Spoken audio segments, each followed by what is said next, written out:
The beginning of this is the image of an immortality lock, accompanied by the announcement of the system echoing, "Congratulations, host, for success activating the immortality system." Qmok felt like being struck, panicked, and quickly sat up. He fearfully touched his body and said, "I'm alive again? No, wait. I've transmigrated." Moreover, as soon as I opened my eyes, I saw a fat cat. Qmok recalled, "I was killed by a fat cat jumping on my head, breaking my neck. I was crushed to death by its butt." Still bewildered, the system notification appeared. He glanced at it and said, "So the system's reminder earlier was, huh? Death assessment." He grabbed the system screen angrily. "You're scamming me! What kind of crazy system is this? What does death assessment mean? Do I level up by dying?" Qmok punched the wall hard, and the spot immediately cracked. Die once to increase strength points? What the heck? The cost and the benefit are totally unfair. Seeing he could easily punch through the wall, he started to somewhat believe the system. This strength is amazing. System. You're still somewhat useful. His spirit slightly lifted. Back to the main point. What's this skill point? What is it for? Remaining skill points 1. Seeing the notification, he called out to the system. Qmok started crying, looking pitiful. "You want me to die? Fine, but this system doesn't even have a newbie guide. Are you kidding me? Forget it. I guess I'll have to figure it out myself." Qmok heard a voice in the distance. He turned to look and saw his own corpse. A beggar dead on the street. Where did this unlucky event even come from? The original body is still lying there. He stealthily approached his own corpse. Then he started fumbling for something. Qmok took out 2 coins from the corpse's clothes. The same coins were also in his own pocket. So it turns out that after his resurrection, everything on his body was duplicated, one by one, into his new body. Doesn't this mean that as long as he's willing to die hundreds of times, he could easily earn his first pot of gold through duplication? He glanced at his corpse, feeling a bit creeped out, but also intrigued. But then again, if he didn't try, it would be hard to start anything in this new world. Maybe I should give it a shot, he thought. After all, I've already died once. There's nothing scarier than that. Then Qmok tried every possible way to kill himself. First, he ran headfirst into a wall. Next, he leapt in front of an arrow to save someone, a sudden and unexpected death. Then the most ridiculous one, he overate and died from being too full. Even after dying 3 times, deaths remained completely unchanged. Qmok held his head in frustration. Each death was harder to pull off than the last. Why is the system's evaluation always so harsh? Suddenly, the system popped up with a notification that startled him. Revival limit within 7 days, 5th. So there's even a limit on revivals now. His entire body trembled. This meant that if he accidentally died after exhausting his revivals, Qmok held his face. It would be like losing my account in this world. In my previous life, I was dying without achieving anything. Now, with a transmigration system, am I going to make the same mistake? He punched the ground forcefully. I absolutely can't let that happen. Even if the system wants me to die to grow stronger, my death must be worthwhile. Though he was still trembling, his determination grew stronger. There must be a way to die that maximizes my system's value. Let me establish a firm foothold here. As a newcomer to this world, a man knelt on the ground, clinging to his debtor's leg and crying. Owing money is a family affair. If you want me to pay, come take my life. Qmok stood in a corner, observing everything with a smile. This is exactly what I needed to find. The debtor ignored the pleas entirely, kicking the man in the face. The kneeling creditor clung tight, coughing up blood from the brutal force. "Let go of me," the debtor shouted as he left. Qmok slowly approached. The kneeling creditor, trembling and crying, crawled. Qmok asked, "How about I help you get your money back? How about it?" The young creditor turned to look at him curiously and asked, "Who are you?" Qmok smiled confidently and replied, "A debt collection specialist." The scene shifted to another house. The debtor was extremely aggressive. He shouted angrily, "I just won't pay. What are you going to do? If you dare kill me." As soon as he finished speaking, a gleaming sword was pressed against his face. He was terrified. His hands trembled as he pushed the sword away. His face and tone immediately softened, his voice trembling. "What are you doing? Are you really going to kill me?" "You're just a kid. You won't get a single coin from me." Q-Mok lowered his sword, and the debtor let out a sigh of relief.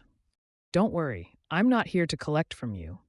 Suddenly, Q-Mok pointed the sword at his own neck. "I'll let my ghost come collect from you." The man was dumbfounded. His jaw dropped in shock. He hurriedly shouted, trying to stop Q-Mok, but it was too late. Q-Mok had already done it. "Don't die here." "Are you insane?" he shouted as Q-Mok. The system appeared, showing Q-Mok's evaluation had improved. 7 days later, in a small room, an old man turned in his sleep with a fearful expression. At that moment, a shadowy figure appeared beside him. Sensing something strange, he opened his eyes to find Q-Mok with his face inches from his own. Terrifying tone, Q-Mok spoke, scaring the old man. The old man's face turned ghostly pale. "I'm here for you. Pay up." Q-Mok grabbed the pouch of money from the man, smiled contentedly, and left. The man, still in shock, screamed in terror. Even outside the gate, Q-Mok's smile could be seen. It worked perfectly. Another 7 days passed. A woman was gently helping her sick husband take his medicine. "Drink this medicine," she urged, but suddenly the medicine vanished from her hands. The husband, startled, widened his eyes. Both of them turned around and behind them, they saw Q-Mok drinking the medicine in gulps. He smiled and turned to face the startled couple. Although he was smiling, blood was dripping from his mouth. Q-Mok tremblingly gave a thumbs up in approval. 2 seconds later, he collapsed to the ground. Blood continued pouring from his mouth. The wife panicked at the sight, but was too stunned to say anything. The husband, who was fortunate to survive thanks to Q-Mok, leapt off the bed and chased after his wife, shouting angrily, "Vile woman, you truly tried to poison me, didn't you? Please, my lord, spare me. It was all under the orders of Nammon. He's the one who made me do it."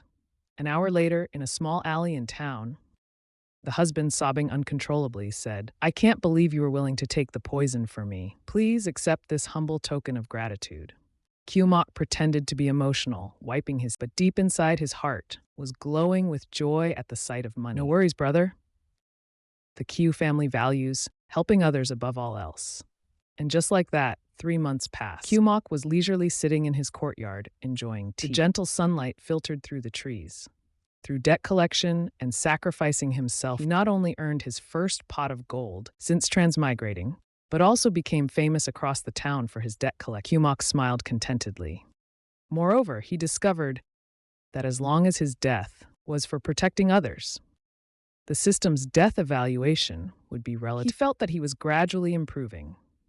After so many deaths, his physical abilities had clearly enhanced. Currently, with this body, his arm strength could reach 250 pounds, far surpassing an ordinary person. He could even run at a speed of 10 meters per second. But new challenges arose.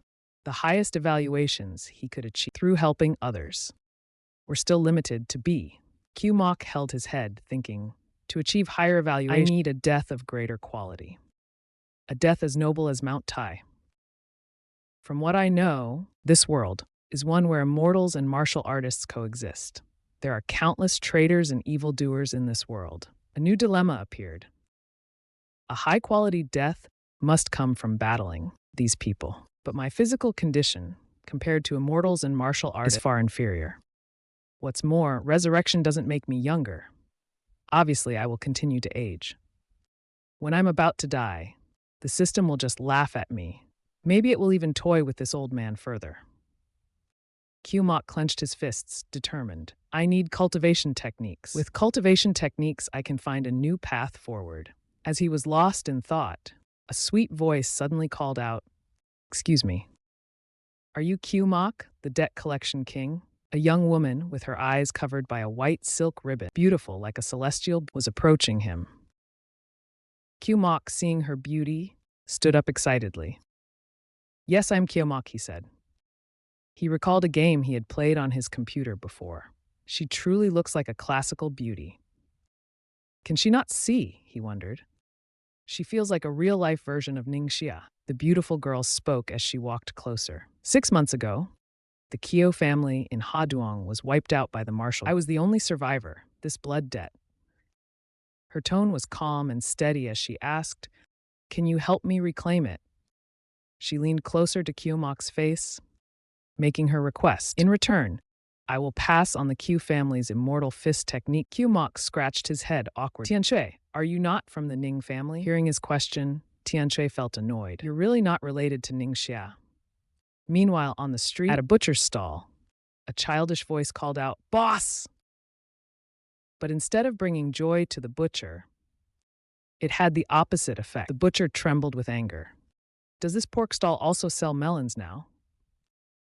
Are these melons ripe? If not, just chop these 2 melons into minced meat for me, and make sure not to leave any seeds in them. The butcher, Trin, glared at Kyomok with mirth and shouted loudly, "You brat, are you here to make trouble?" Exactly, you guessed it right. What now, gonna chop me up? Completely enraged, Trin jumped onto the table, raising his cleaver high. I'll cut you into minced meat. Kyomok remained calm, smirking lightly. Ah, so you're a martial artist, Trin the butcher. You killed my entire Q family. Today, I will definitely take your miserable life. After speaking, he confidently stood up and began flailing his arms and legs. Let's start with exercise number 8 of my routine. But not long after, a stream of red syrup sprayed everywhere. Kyomok collapsed backward, but his posture was surprisingly relaxed, nothing like someone who had just been killed. Trin, the butcher, panicked upon realizing Kyomok was dead. Terrified, he turned and jumped onto his meat cart, fleeing the scene in haste. The crowd behind him, outraged, shouted angrily, "Don't let him get away. He's killed someone. Stop him." Meanwhile, Kyomok's body lay there, emitting a glowing light. He resurrected and hid in a corner nearby. Touching the spot where he had been struck, Kyomok winced. Damn, that hurt. He stepped out with a satisfied expression. The feeling of being cut to death hurts so much.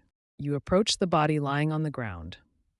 You reach into the clothes and pull out your money pouch. Dying so miserably, system oh system. You better give me some good benefits. As soon as you finish speaking, the system appears. After the recent death, Kyomok has leveled up to level 2. Your eyes light up. Level C unlocked for the first time. Level C evaluation begins. Furthermore, in an instant, the beginner's manual for eternal life, you examine the information displayed on the screen. Then you point at it in confusion. Wait a minute. Skill points are deducted. So is this the proper way to unlock the system? Using skill points to exchange for proficiency? 5 points for the beginner's manual of Eternal Life Fist. Then, what can I exchange with these remaining 20 points? System. Allocate all points into Eternal Life Fist. All into the Eternal Life Fist. The system displays several new notifications. Excitement quickly turns to disappointment for Kyo. The host's cause of death does not meet the standard. This feature has not yet been unlocked. Until then, the system will randomly allocate points gradually. Is this system encouraging me to die more? But right after, you're immediately shocked. Your mental state stabilizes for now. Just in time, there's Butcher Trin to experiment with. Tuyet said he's a spy from the Martial Guild. He cannot be spared. He must kill me a few more times first. The wind blows, scattering leaves all over the street. Deep in the forest lies a very old, shabby house. The voice of Butcher Trin echoes. My lord, I couldn't control myself today. I killed a young noble. He claimed to be avenging the Kyo family. He was writing a letter to send out. But the Kyo family, they were exterminated 6 months ago by our not a single soul survived. This is truly strange. After finishing the letter, he stuffs it into a carrier pigeon. At this moment, he's filled with fear. Could it be that someone from the Kyo family escaped? And now they're seeking revenge? No matter the case, killing all remaining Kyo family descendants is the safest choice. Good thing I acted quickly. He was still thinking when suddenly he noticed movement outside. Kyomok pushed the door open and leaving Butcher Trin utterly shocked. After all, this man was supposed to have been killed earlier. Butcher Trin shouted loudly, "Weren't you already dead?" Kumok gave him a sharp look. I am Kyotin. The one you killed was my brother, Kyomok. I will make you pay for his blood with your own. With that, he lunged forward and attacked first. Watch the secret technique of my family. Butcher Trin was caught off guard, hastily pulling out his butcher's knife. He cursed loudly, "Damn it!" Kyomok blocked the knife with his hand. Your knife is now in my hands. Am I supposed to be scared? Scared of you? Brother, shouldn't you check what's in your hands before you speak? Kyomok was in pain, tears forming in his eyes, but he smiled confidently and said, Is this all you've got? If you've got the guts, then kill me. Of course it still hurts. But I can't lose my spirit. Butcher Trin used all his strength. You're insane. Both you and your brother are madmen. The knife was blocked, but with a slight distraction, Kyomok landed a punch directly on his face. Blood spurted from his nose as the knife was immobilized. Butcher Trin staggered backward. Your name is Lai Tin, right? You are indeed different from your brother. You've clearly trained your strength hard. He grew angry after being hit. I underestimated you. But it won't happen again. 5 minutes later, Kyomok was defeated by Butcher Trin. He threw Kyomok onto the ground with ease. Butcher Trin was also exhausted, barely managing to take him down. He stood there, panting heavily. Kyomok, acting as Kyotin, was dead. Butcher Trin sighed, thinking about this man's bravery. Avenging his brother, without truly a man among men. Though his mind seemed a bit flawed, he had regained his composure. He whistled to call the carrier pigeon. He wanted to amend the letter he had written earlier. Preparing to send it out, he didn't notice Kyomok's corpse beginning to change. The situation shifted. If the secret message were sent now, it would cause misunderstandings for the Lord. Suddenly, a wooden doorframe flew in from outside. Butcher Trin quickly dodged to the side. Kyomok had been resurrected, this time appearing as someone else. You dare kill my brother Lai Tin? Prepare to die. Once again, he charged forward to attack first. The carrier pigeon was startled and frightened. Butcher Trin shouted, Fine, if you both want death so badly, then I'll make sure you all die completely. Another fierce battle erupted inside the old house in the forest. After the fight, Butcher Trin was exhausted. He fell to his knees. Blood dripped continuously onto the floor. Butcher Trin struggled to catch his breath. First I killed the younger one, now the older one. Is it still not over? Kyomok's corpse lay sprawled across the ground. How many brothers are there? Will this ever end? With each resurrection, Kyomok grew stronger. His body and strength continued to improve. After dying 4 times, the first time cost him 5 points for Eternal Life Fist. The second time cost 2 points, and proficiency increased by 20%. The next 2 times cost only 1 point each. Proficiency rose to 40%, but the evaluation dropped. It seemed that the higher the level, the more points were deducted. The evaluation would be lower, and the assigned random points would also be fewer. No one could respawn too many times. The system displayed a notification. Resurrections in 7 days, 1 out of 5 remaining. Only 1 resurrection left. Avenging this grudge is tough. He was hiding behind a large statue near Butcher Trin. No, I can't let this opportunity slip away. He's already weakened by 2 CA, 3 CA, and now 4 CA. His spirit is worn down. This is the perfect moment to strike. He closed his eyes and took a deep breath. In the 4th battle, I was almost evenly matched with him. It was only thanks to the 20% proficiency that I could keep up. Perhaps it's worth trying again. There's still a chance. Kyomok felt confident. Finish the mission a bit earlier and exchange it with Sister Tuyet for the next technique. He glanced at Kyomok's body lying on the ground. Each one of these kids looks so simple. They all grow slightly stronger each time. Their strength keeps increasing, and their martial techniques grow more refined. The one I just killed was nearly as strong as I am. If another one comes, I'm afraid I won't be able to stop them. Butcher Trin clutched his arm, shaking as he slowly stood up. He looked around nervously. Stammering, he muttered, Surely that's all of them. At that moment, a confident voice rang out, startling Butcher Trin. He glanced behind him. Of course not. His jaw dropped as he saw Kyomok. As usual, Kyomok charged forward to attack first. A finishing blow? Righteous strike from above. Kyomok casually glanced behind him. Butcher Trin was dead. After countless deaths and resurrections, His wealth kept increasing. Several pouches. Q-Mok picked up Butcher Trin's letter, which he had written but hadn't yet sent. This is a secret message intended for the Martial Guild. Sister Tuyet's intelligence was accurate. Butcher Trin was indeed involved in the Kyo families in Haduong. The first time I died by his knife, I received a C grade.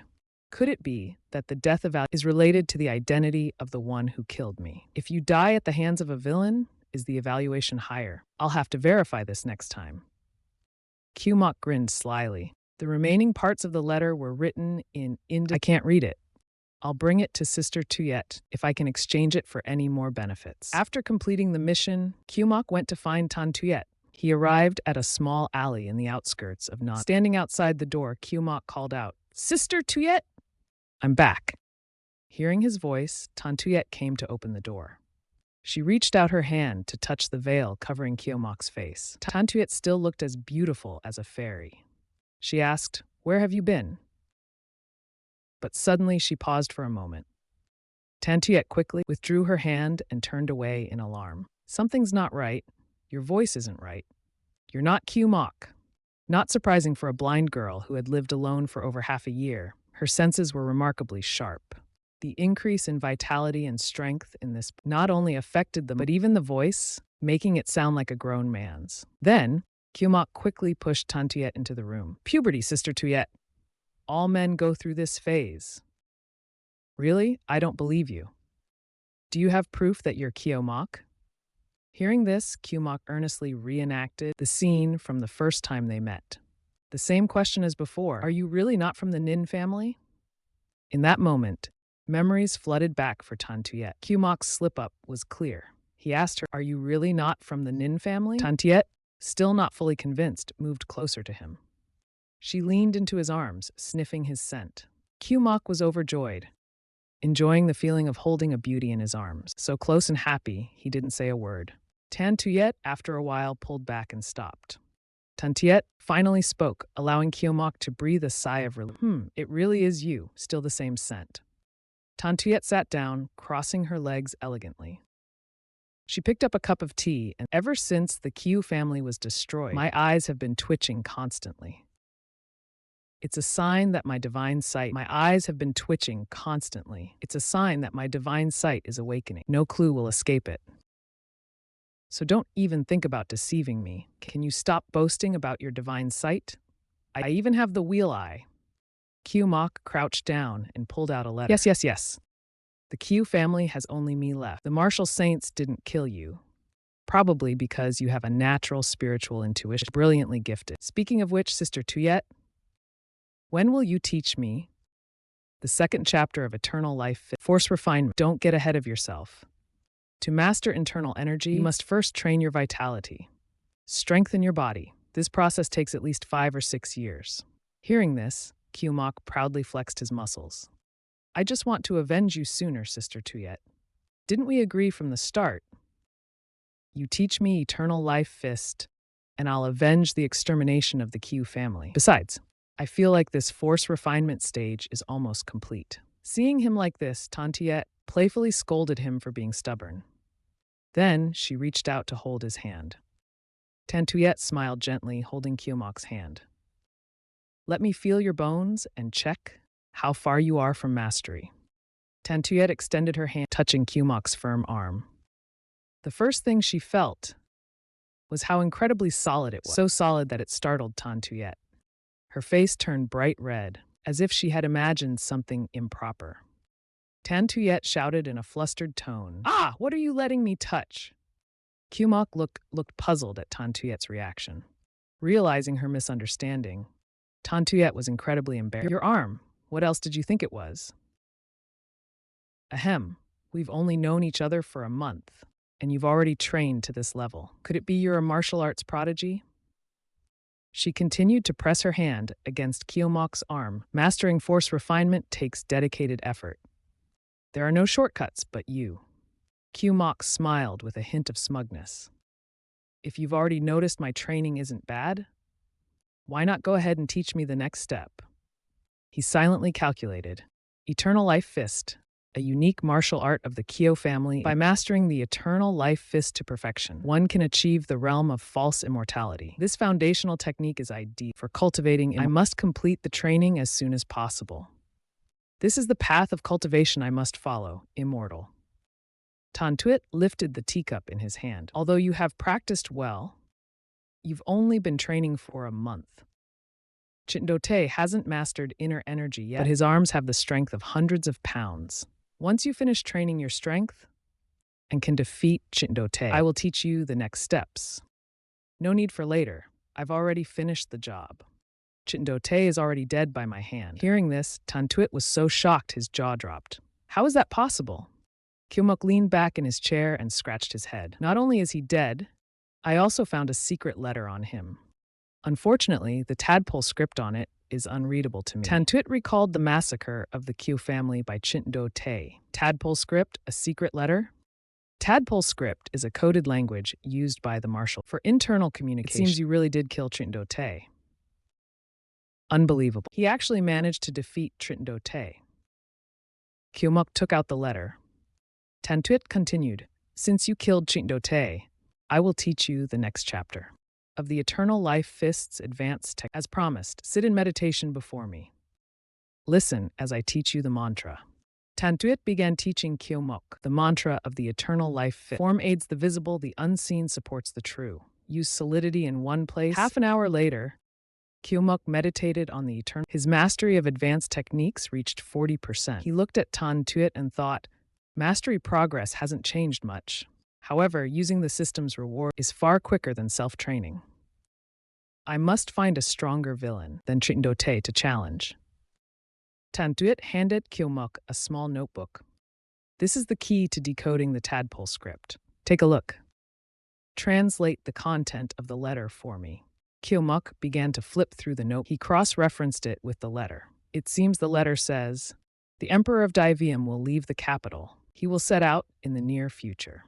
And the Martial Guild is preparing to summon its members. Suddenly, as he read further, his eyes widened in shock. Assassinate the Emperor of Daivium. Hearing this, Tantuit sprang to his feet, alarmed. Where is the Martial Guild planning to assassinate the Emperor? What about the Emperor's departure schedule? Are there more details? This notebook is insufficient. I can only piece together bits to read. The exact time and location can't be deciphered. Tantuit sat back in his chair, clearly furious.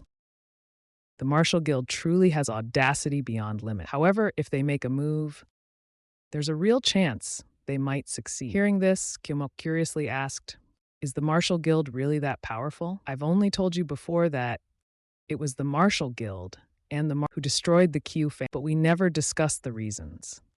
Tantuit began to recount. The martial saint, known as the second supreme martial artist in the world, founded the Martial Guild and personally annihilated many martial families. And through his own efforts, he seized martial arts manuals that each sect regarded as their prized treasures. He distributed these freely within the guild to enhance their members' abilities. She recalled, the eternal life fist of the was a supreme martial art, passed down by our first-generation ancestor who lived in the mountains. Even it couldn't escape their clutches in the end. Tantuit clenched her fists tightly in hatred. I'm teaching you the eternal life fist, not with the hope that you'll destroy the martial saint, but rather I hope that once you master it, you can cut off his wings. Her whole body trembled, so that I can kill the martial saint myself. Kyumuk looked at Tantuit with a somber expression. He seemed to ponder something before grinning slyly and speaking. I have an idea. Perhaps I could try infiltrating the Martial Guild. Tantuit was alarmed upon hearing this. Have you trained so much that you've lost your mind? You actually want to join the Martial Guild?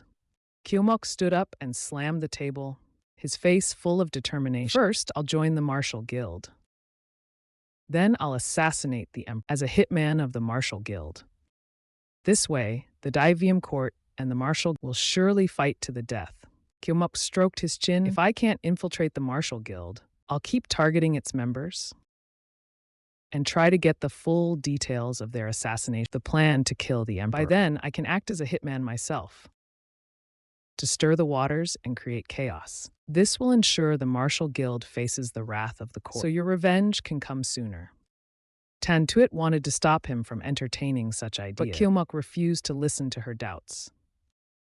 This seems like a dead-end plan. But there's a chance to become a hitman, to assassinate the emperor. If I die as a hitman, perhaps my name will be remembered in history.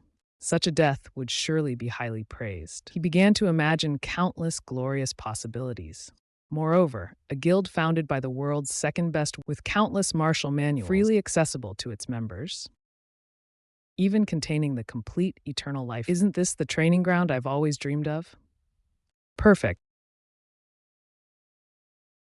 Kilmuk stood up. If the martial saint is as powerful as you say, revenge is almost impossible. At most, we can cause some trouble for the martial guild. So this is the best option. Tan Tuit, deeply worried, warned him. But you'll die. Kilmuk struck a cool pose. Death? What's there to fear? Her senses, incredibly sharp, detected no trace of deceit in his words. Instead, she felt his excitement and exhilaration. Is he serious? But what does he really want? The eternal life fist or his life? It's truly nothing significant. What else could I possibly offer him? As she thought about it, her face flushed red in panic. Could it be that he desires my body? Kilmuk, standing nearby, suddenly noticed Tan Tuit's odd behavior. He asked curiously, "Sis, what ridiculous thing are you thinking about now?" Tan Tuit, unwilling to reveal her thoughts, quickly denied it. But her face, "It's just that I feel deeply indebted, and I wonder if there's anything I can do for you. A nobleman like Kilmuk. How could I think such improper?" Kilmuk, hearing her question, turned away, his expression suddenly serious.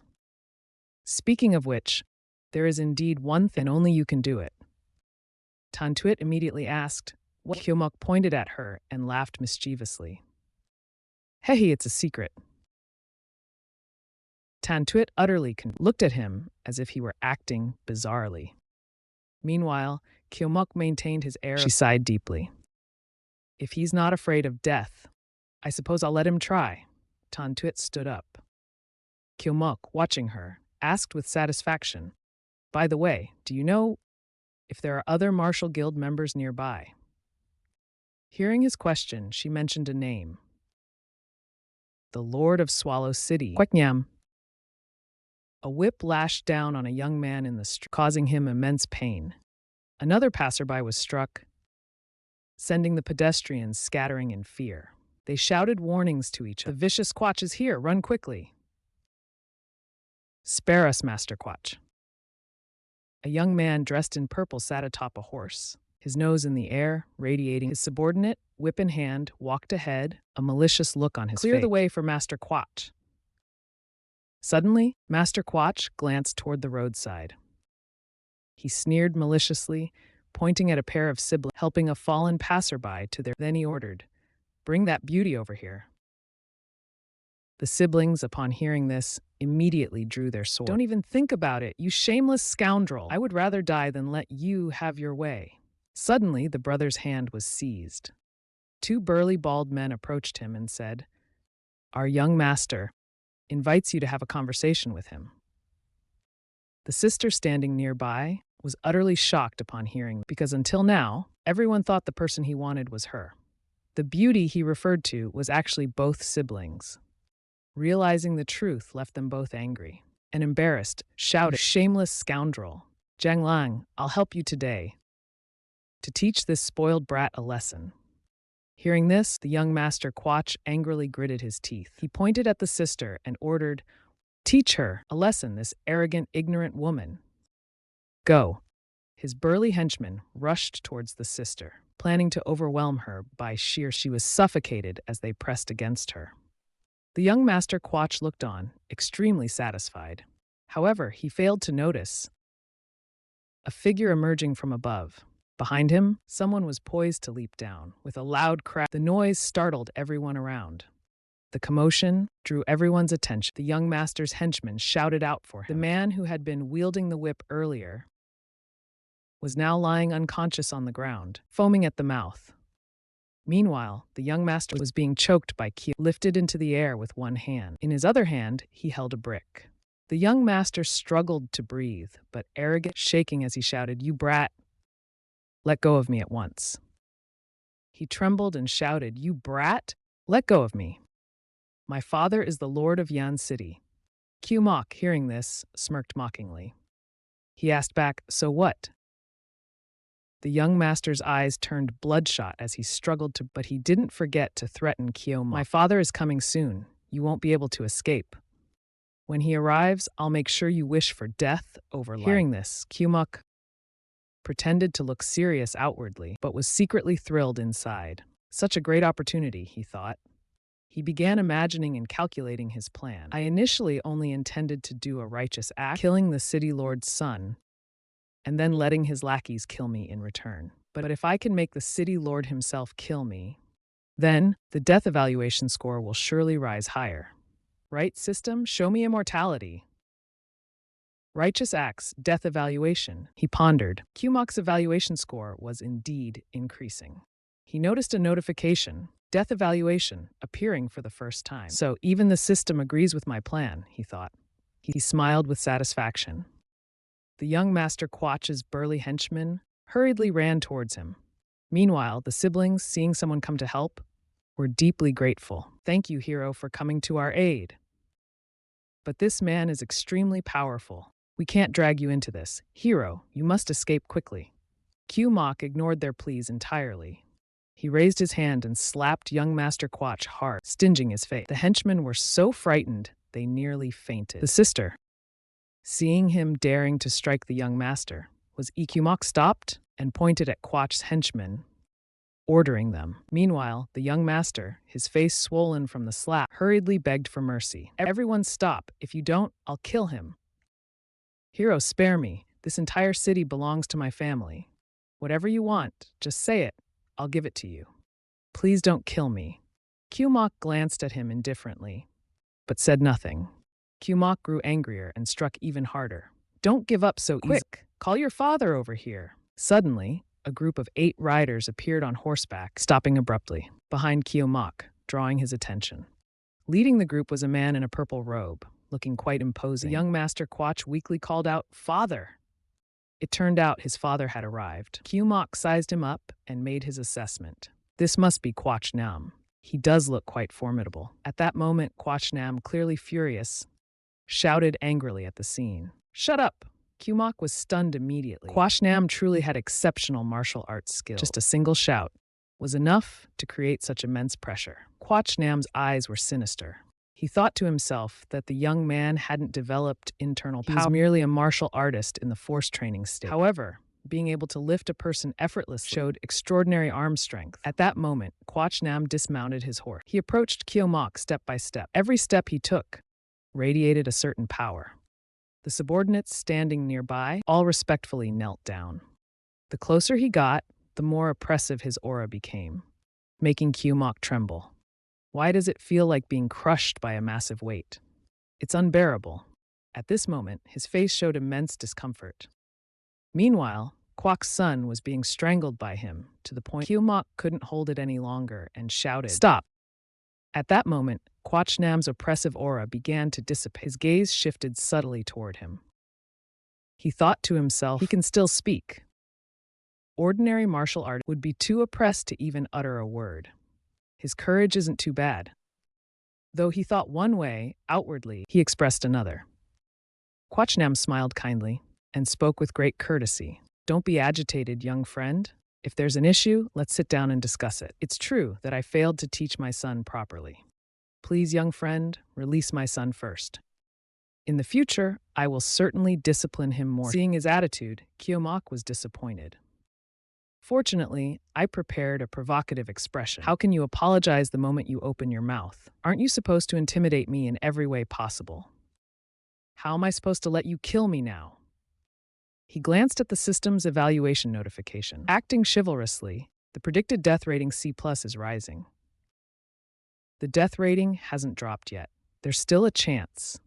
Q Mok began to execute his plan, pointing a finger at Quatch Nam and scolding. But despite that, his attitude remained extremely gentle. He wanted to mediate his son's robbery on the road. A simple apology, and it could all be forgiven?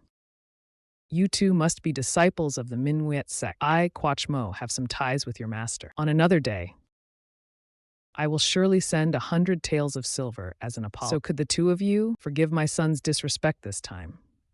The two siblings exchanged awkward glances.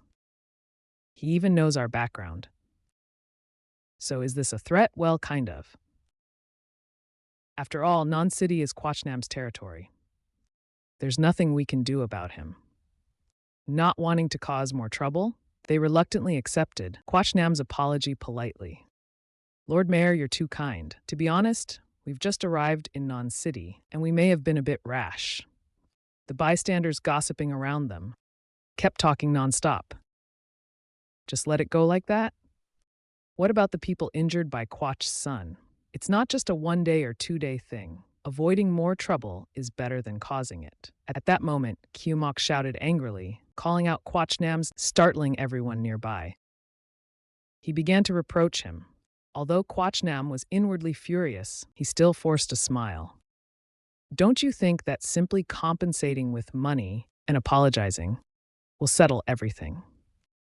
It seems you're quite skilled at handling these situations. Normally, you must have cleaned up after your unlucky son a lot, right? Kyumok's hand was still gripping Quach's son's neck. But this isn't the first time your son had his guards beat people up to clear, nor is it the first time he's robbed people on the road. For those your son crippled or killed, what do you think would be enough as compensation?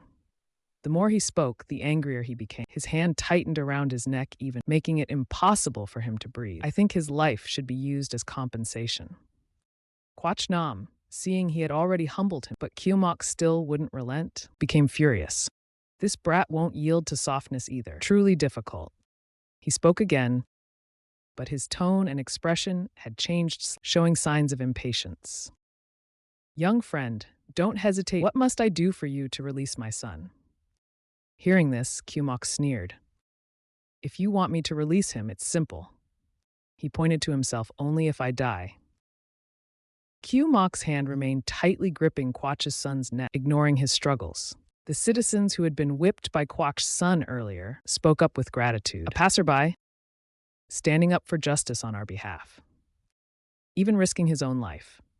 Quachnam sighed deeply at this point. It seems we have nothing more to discuss. As he finished speaking, an old man with silver hair and long sleeves quietly moved behind Kyumok. Kyumok immediately turned his head. 2 white ribbons, just the old man's sleeves, rushed toward him. Quach's son was rescued, falling to the ground with a thud. Meanwhile, Kyumok was bound tightly by the old man's sleeves, forcing him to bow before Quachnam. His face showed anger, but inside he was cheering, acting chivalrously. Death evaluation predicted at C+ is upgrading. This time it's stable. My first highly rated death. Here I come!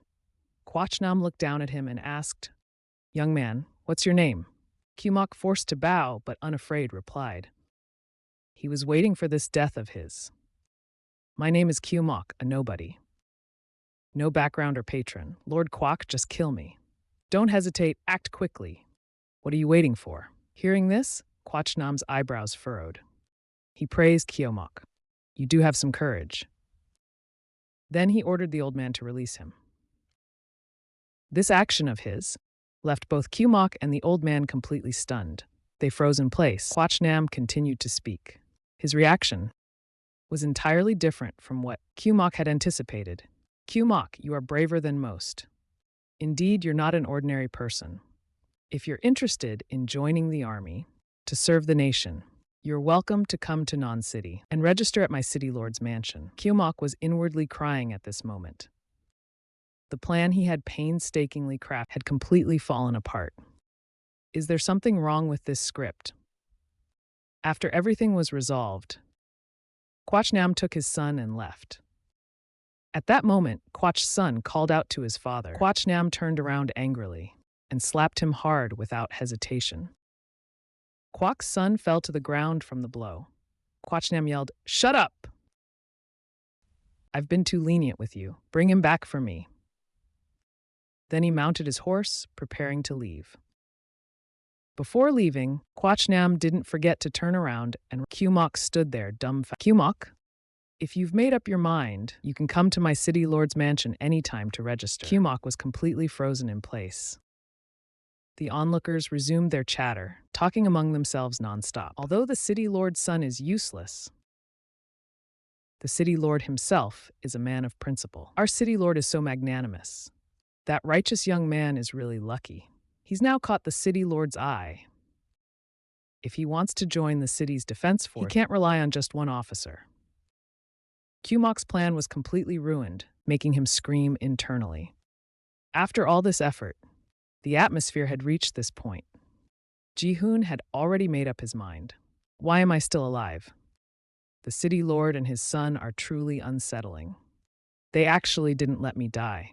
He collapsed to his knees in frustration. Although his plan had failed, the system notification hadn't disappeared. His status hadn't decreased at all. This caught Qmok's attention. The lifespan lock is still active. That means the death evaluation is still increased. Why hasn't my death evaluation disappeared even after the city lord left? Does this mean...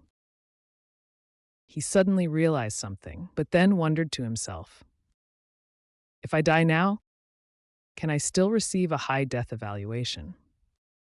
But why is that? Am I now different from how I was before? Suddenly, he noticed his surroundings. The people were looking at him with eyes full of admiration and gratitude. Some clapped, while others bowed in thanks, and praises filled the air. He suddenly understood something. I get it now. If I die now, I'll die as a righteous young man who boldly rebuked the city lord of non-city in public, not as a nameless nobody called Qmok. Realizing this, Qmok was overjoyed. So this is the correct way to unlock the immortality system. As long as I continue to act righteously, my fame and reputation will keep increasing. Qmok stood there imagining, if I die successfully, I can become stronger. If I fail to die, I can continue to accumulate buffs, increasing my death evaluation. Either way, alive or dead, I still win. He felt an immense sense of joy in his heart, as if he was soaring into the clouds. When the moment of my final death comes, it will surely be a powerful and high-quality death. The more Qmok thought about it, the more his expression became peculiar, leaving everyone who looked at him utterly confused. Back at Quok's mansion, the servants were using ice to soothe the swollen face of Quok's son, which had been beaten badly by Qmok. His mouth wouldn't stop complaining about the pain. He turned to Quachnam, crying, "Father, why didn't you teach that scoundrel Qmok a lesson? Instead, you want to recruit him?"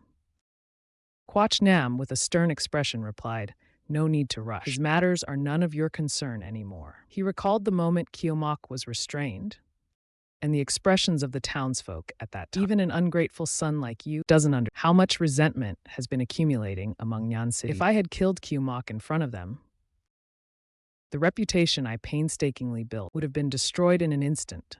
Quachnam let out a sly smile. It's better to recruit that brat now.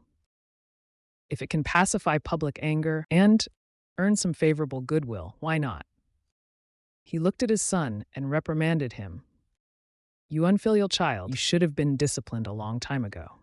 If not, you'll cause a major disaster sooner or later. For this month, you're under house arrest in the mansion. You are not allowed to step outside, understand? Quachnam added seriously, during this period, His Majesty, the current emperor, may visit the non-city area. Keeping you confined is to prevent you from causing trouble. When Quok's son heard his father, the emperor, would visit, he was skeptical. He mockingly asked, the Emperor of Daivium, is this news even reliable? Quachnam smiled in a way that baffled him. Looking at his father, he questioned, the Emperor's itinerary, how could it be disclosed so clearly to someone like you? Who knows? It could lead to an assassination. Quok's son continued to press his father, but what about Qmok? Will he accept the offer to join Non-City's garrison? Regardless of whether he joins Non-City's garrison, I'll have ways to deal with him.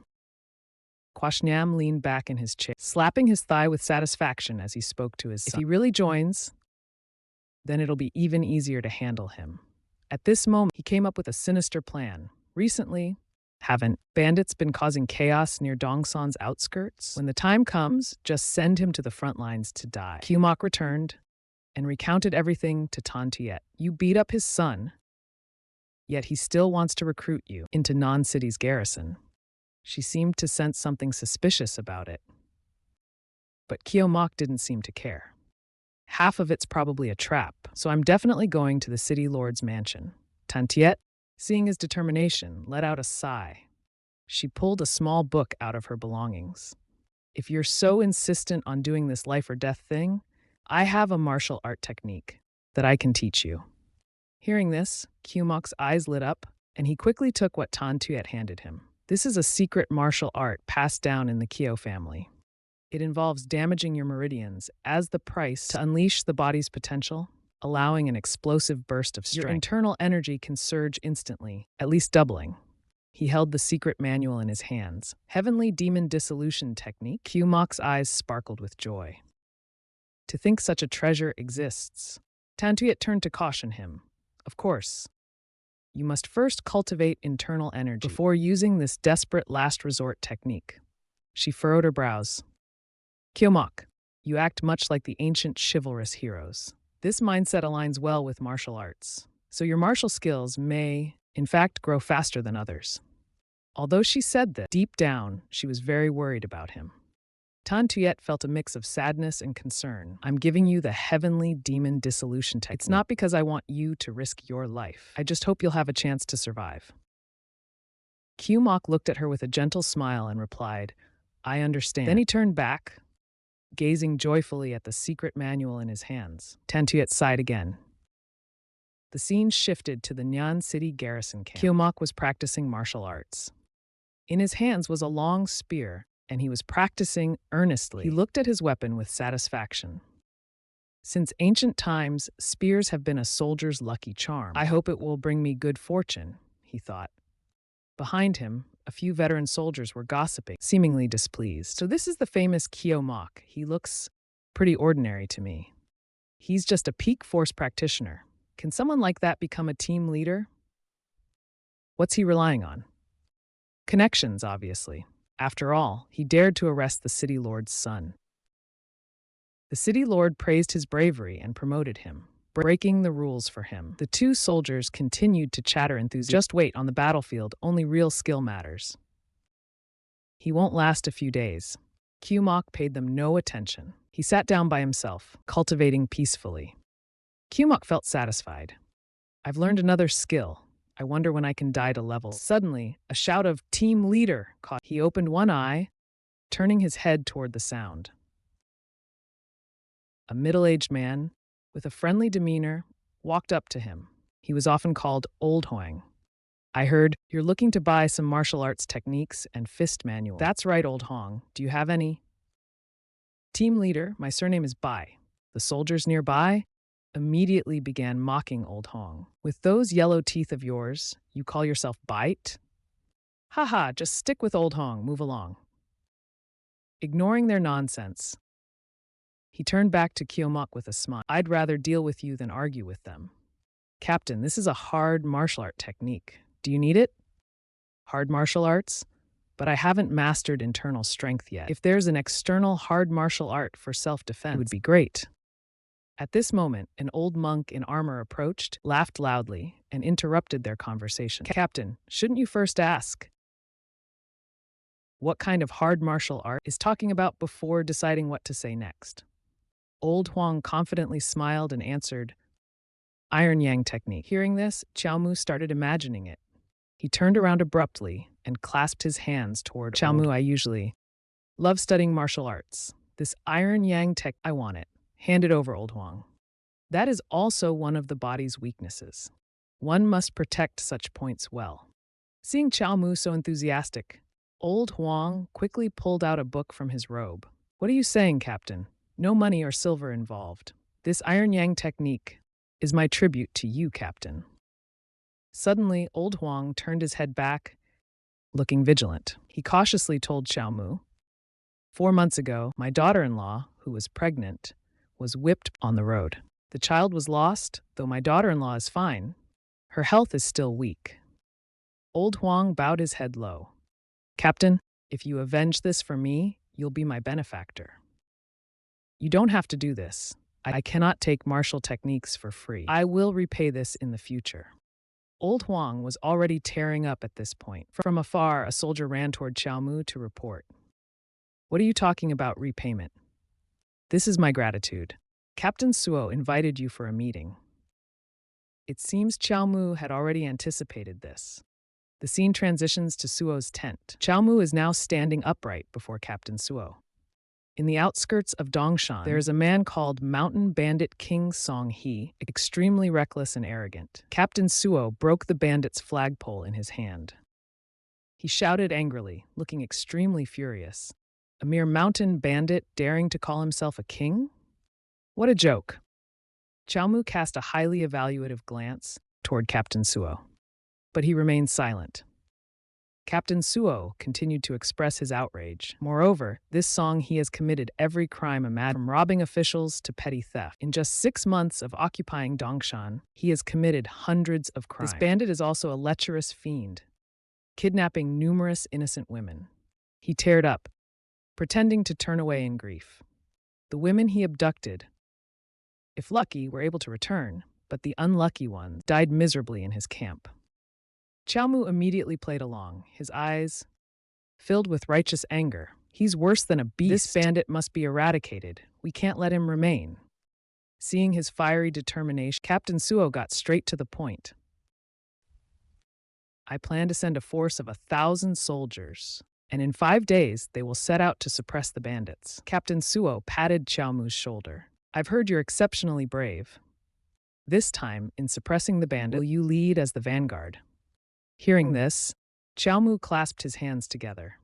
Captain Suo held his breath nervously, unsure if Qiao Mu would accept. At that moment, Qiao Mu boldly proclaimed, I accept. He then left Captain Suo's tent, already understanding everything in his mind. 1,000 soldiers, 10 captains. Besides me, the rest are all 9th grade martial artists, yet they insist on making me the vanguard. Qiao Mu sneered. They say I'm exceptionally brave, but this city lord has finally made his move, coming up with such a lame excuse. He clenched his fists, slightly excited. It's time to die, so let this coin in my hand vanish. Captain Suo also stepped outside. He watched Qiao Mu's figure as he walked away, thinking to himself, is this kid truly foolish or just very confident? How could he so readily accept the task? I must be cautious. The orders from the city lord cannot afford any mishaps. 5 days later, on the outskirts of Qumok stood on a high cliff, looking down below. At that moment, Lao Huang came running. Captain, I am familiar with this area. How about I lead the way? If we haven't found any trace of the bandit, it might be hidden in the Western Valley. That said, perhaps it could be concealed in the Western Valley. About a mile west, there's a small valley. Qumok hoisted his spear onto his then turned back to look at him. All right, let's head there. Be careful. If things go south, immediately hide behind me. Lao Huang was deeply moved by his concern. His voice quivered. Captain, you are the best person I have ever met. Rest assured, I won't drag you down. Qumok gave a serious order. Lao Huang nodded furiously by his side. This is a military order. No one leaves just to die. We can't let Lao Huang mess things up again. Lao Huang took the lead, guiding the way. Holding a machete, he chuckled and turned to Qumok. Captain, let me tell you, my eldest son has been strong since he was young. This year, he's only 15 years old, but he can already lift a stone weight. 150 pounds, Captain. What were you like at 15? Qumok, taking the question seriously, shared his story. But his tale seemed almost unbelievable. When I was 15, I was killed by a single from Butcher Trin's blade. Haha, I don't believe it. Focus on leading the way, less nonsense. Suddenly, something rushed toward them at high speed. Qumok quickly noticed it. It wasn't just one, but hundreds of arrows, raining down like a storm, heading straight for Qumok's group. Qumok reacted swiftly, kicking Lao Huang aside to save his life. Excited, Qumok charged forward. He smiled confidently, thrusting his spear ahead, Spinning cyclone, destroy the parking lot. But reality wasn't as he imagined, or as he often saw in movies. He was struck by an arrow, causing immense pain. TV shows are truly full of lies. As the rain of arrows ended, a group of bandits suddenly jumped out of the bushes. Lao Huang was utterly terrified. The bandits charged directly at Q Mok, aiming to take their lives. Q Mok smiled with excitement, as everything was going just as he wanted. Bandits! Finally, I see the bandits. Make it worthwhile. I'm almost dead anyway. The lifelock talisman began to glow again. It seemed the braver the fight, the higher the death rating could rise. No one can stop me from seeking death today. He charged toward the bandits, leaving the soldiers around him in shock. Come at me, I'll take you all down. The battlefield descended into chaos. Both sides clashed in a fierce battle. One soldier seemed to be at the mercy of a bandit. He was about to be cut down by the bandit's blade, so he screamed in fear. Blood splattered everywhere. But fortunately, it wasn't the soldier's blood. It belonged to two bandits, pierced by Q Mok's spear, skewering them like meatballs. The soldier, saved at the last moment, collapsed to the ground in fear. Q Mok leapt forward and delivered a kick to him. The bandits were awestruck by Q Mok's might as he wiped them out one by one. The soldiers, who usually looked down on him, now saw him in a new light. They turned to each other and said, "This is incredible, he's too strong." Even the bandits were frightened by his strength and fled. Q Mok watched them retreat in disappointment. Is that all? He calmly pulled the arrow from his arm, then turned to order his subordinates. Bring me some medicine. Stop the bleeding. At that moment, Lao Huang knelt and repeatedly kowtowed to Q Mok. This left him feeling awkward. Captain, you blocked 3 of them for me. Lao Huang truly has no way to repay you. No. He walked over and sat under a tree, letting them tend to his wounds. These bandits are truly weak. I was hoping for a challenge. Who knew the enemy would be so weak? I'll just have to try harder next time. As the monk bandaged his wounds, he asked, Captain, do you think saving Lao Huang is the way to repay him? Lao Huang, hearing this, immediately knelt again, kowtowing to Q Mok in gratitude. Q Mok smiled and turned to the monk, asking, So, monk, do you have a martial art technique to offer me? The monk clasped his hands respectfully, while Lao Huang continued furiously kowtowing. My secret technique? I didn't bring it with me, but I will present it upon return. A commander willing to block arrows for his soldiers. Such people are far too rare. Lao Huang's life is now in your hands. It's nothing. Let me deal with these bandits first. He stood up and surveyed the terrain. The valley entrance is narrow with tall trees all around.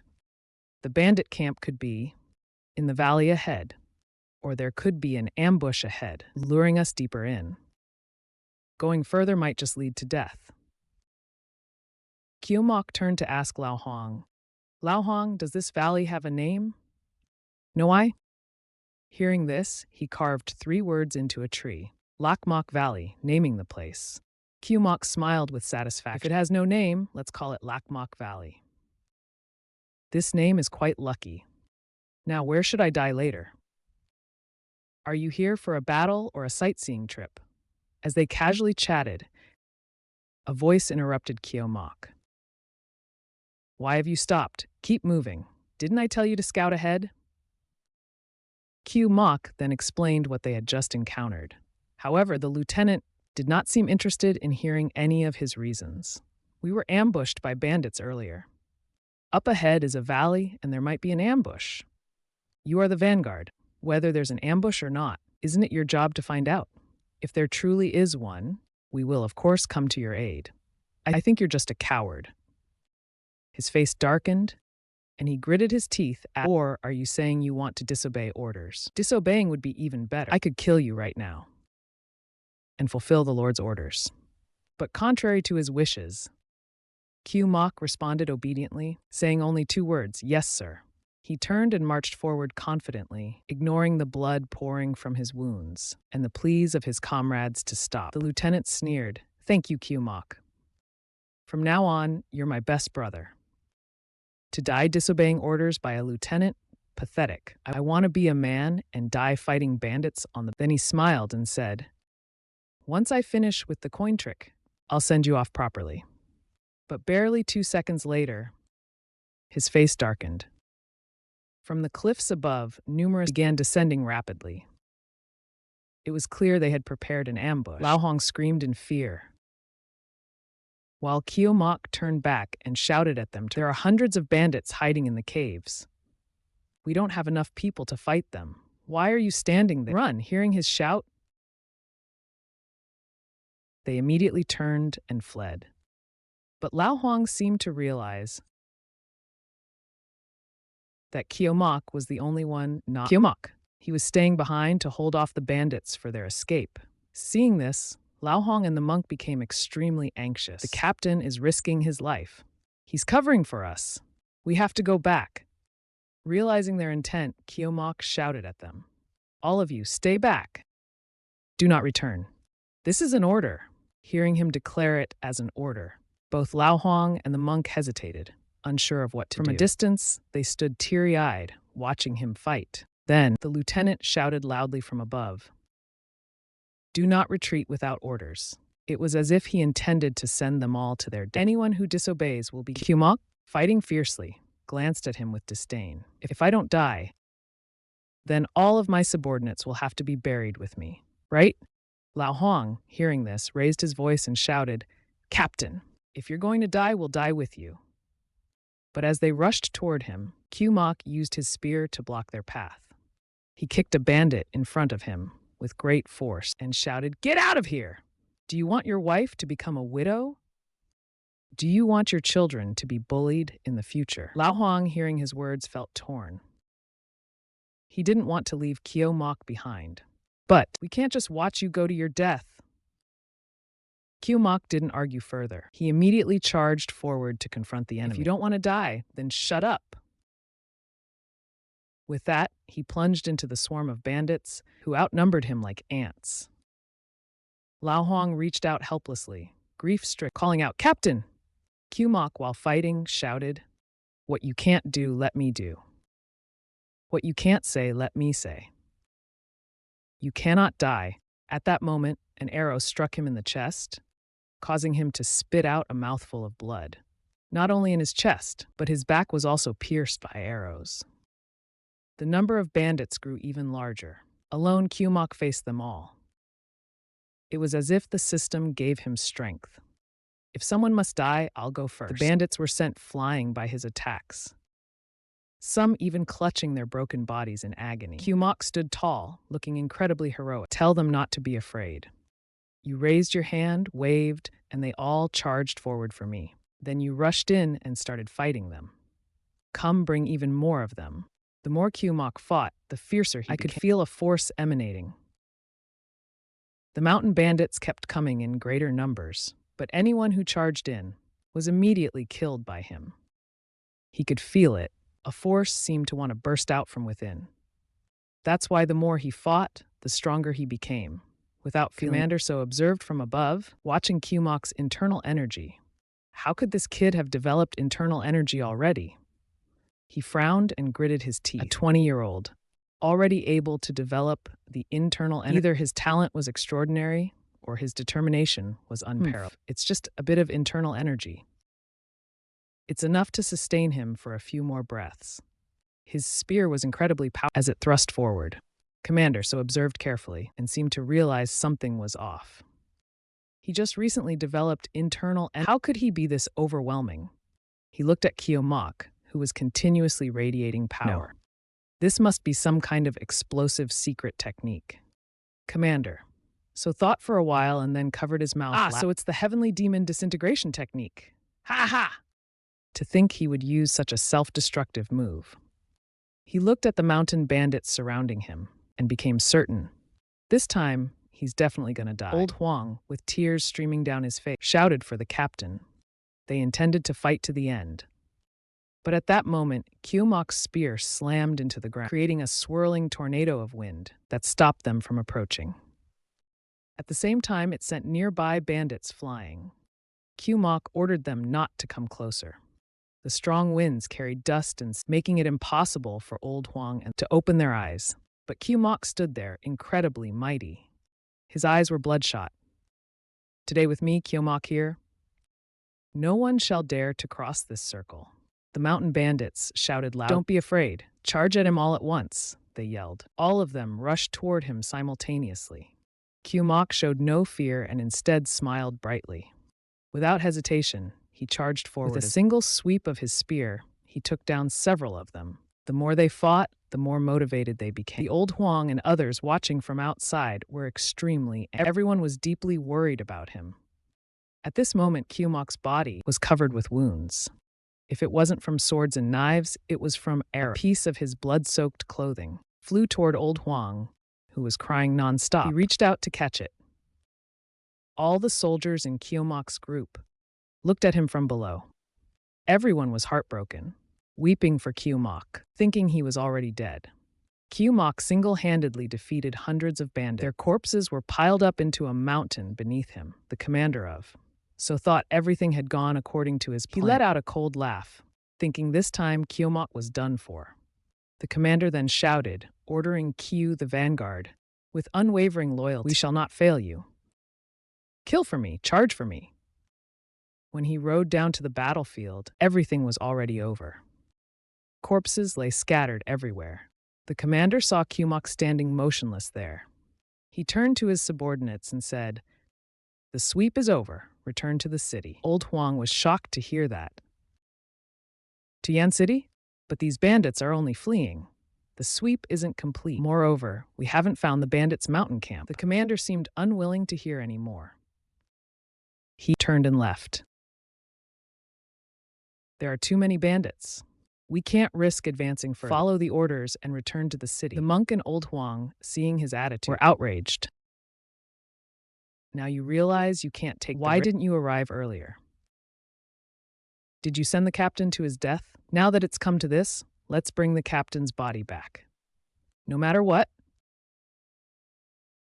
we must give. The captain's family seems to have a blind younger sister. The captain's family seemed to consist of only him and his. The two of them had always relied on each other to survive. After saying this, they approached with a large piece to wrap his body. The captain rested in peace. At that moment, Q-Mok, having been stood on high, watching them and scratching his head. Now his demeanor seemed much more mature than before. He glanced at the system's rank notification and was very satisfied. Q-Mok seemed to have realized something new, feeling as if he had undergone rigorous training. No wonder he achieved a grade B evaluation. The proficiency of his skills had increased significantly at once. If grade C reflects the training effect of someone managing to 100% efficiency within 15 units, then grade B represents an effectiveness of 150% in 25 units. It was truly exhilarating. Q-Mok turned and left, wondering what achieving grade A would feel like. Suddenly his eyes widened, and he thrust his spear into a tree. But it wasn't the tree he stabbed. He actually killed an ant instead. Q-Mok smiled contentedly. The overpowered benefits of death and high-quality rewards were indeed remarkable. He let out a cold smile. The commander of So, walking under, suddenly felt a chill. Next, I should go thank that dear brother.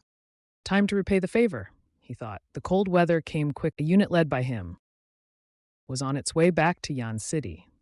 As the commander passed by a tree that Q-Mok had carved on earlier, he noticed 3 words on it and frowned, asking, "Why are there carvings on this tree?" The group, including Old Huang and the monk, and immediately recognized it was carved by Q-Mok earlier. They exclaimed, "This is a mark left by the captain before." The monk hugged the tree, overwhelmed with emotion. The captain had doubted something. The bandits had set up an ambush before entering but they couldn't defy orders and had to proceed. At that moment, they likely already had a death wish. Old Huang looked at the captain's tightly wrapped body, tears streaming uncontrollably. The captain died for our sake. The commander of So turned back to look and asked what they were carrying.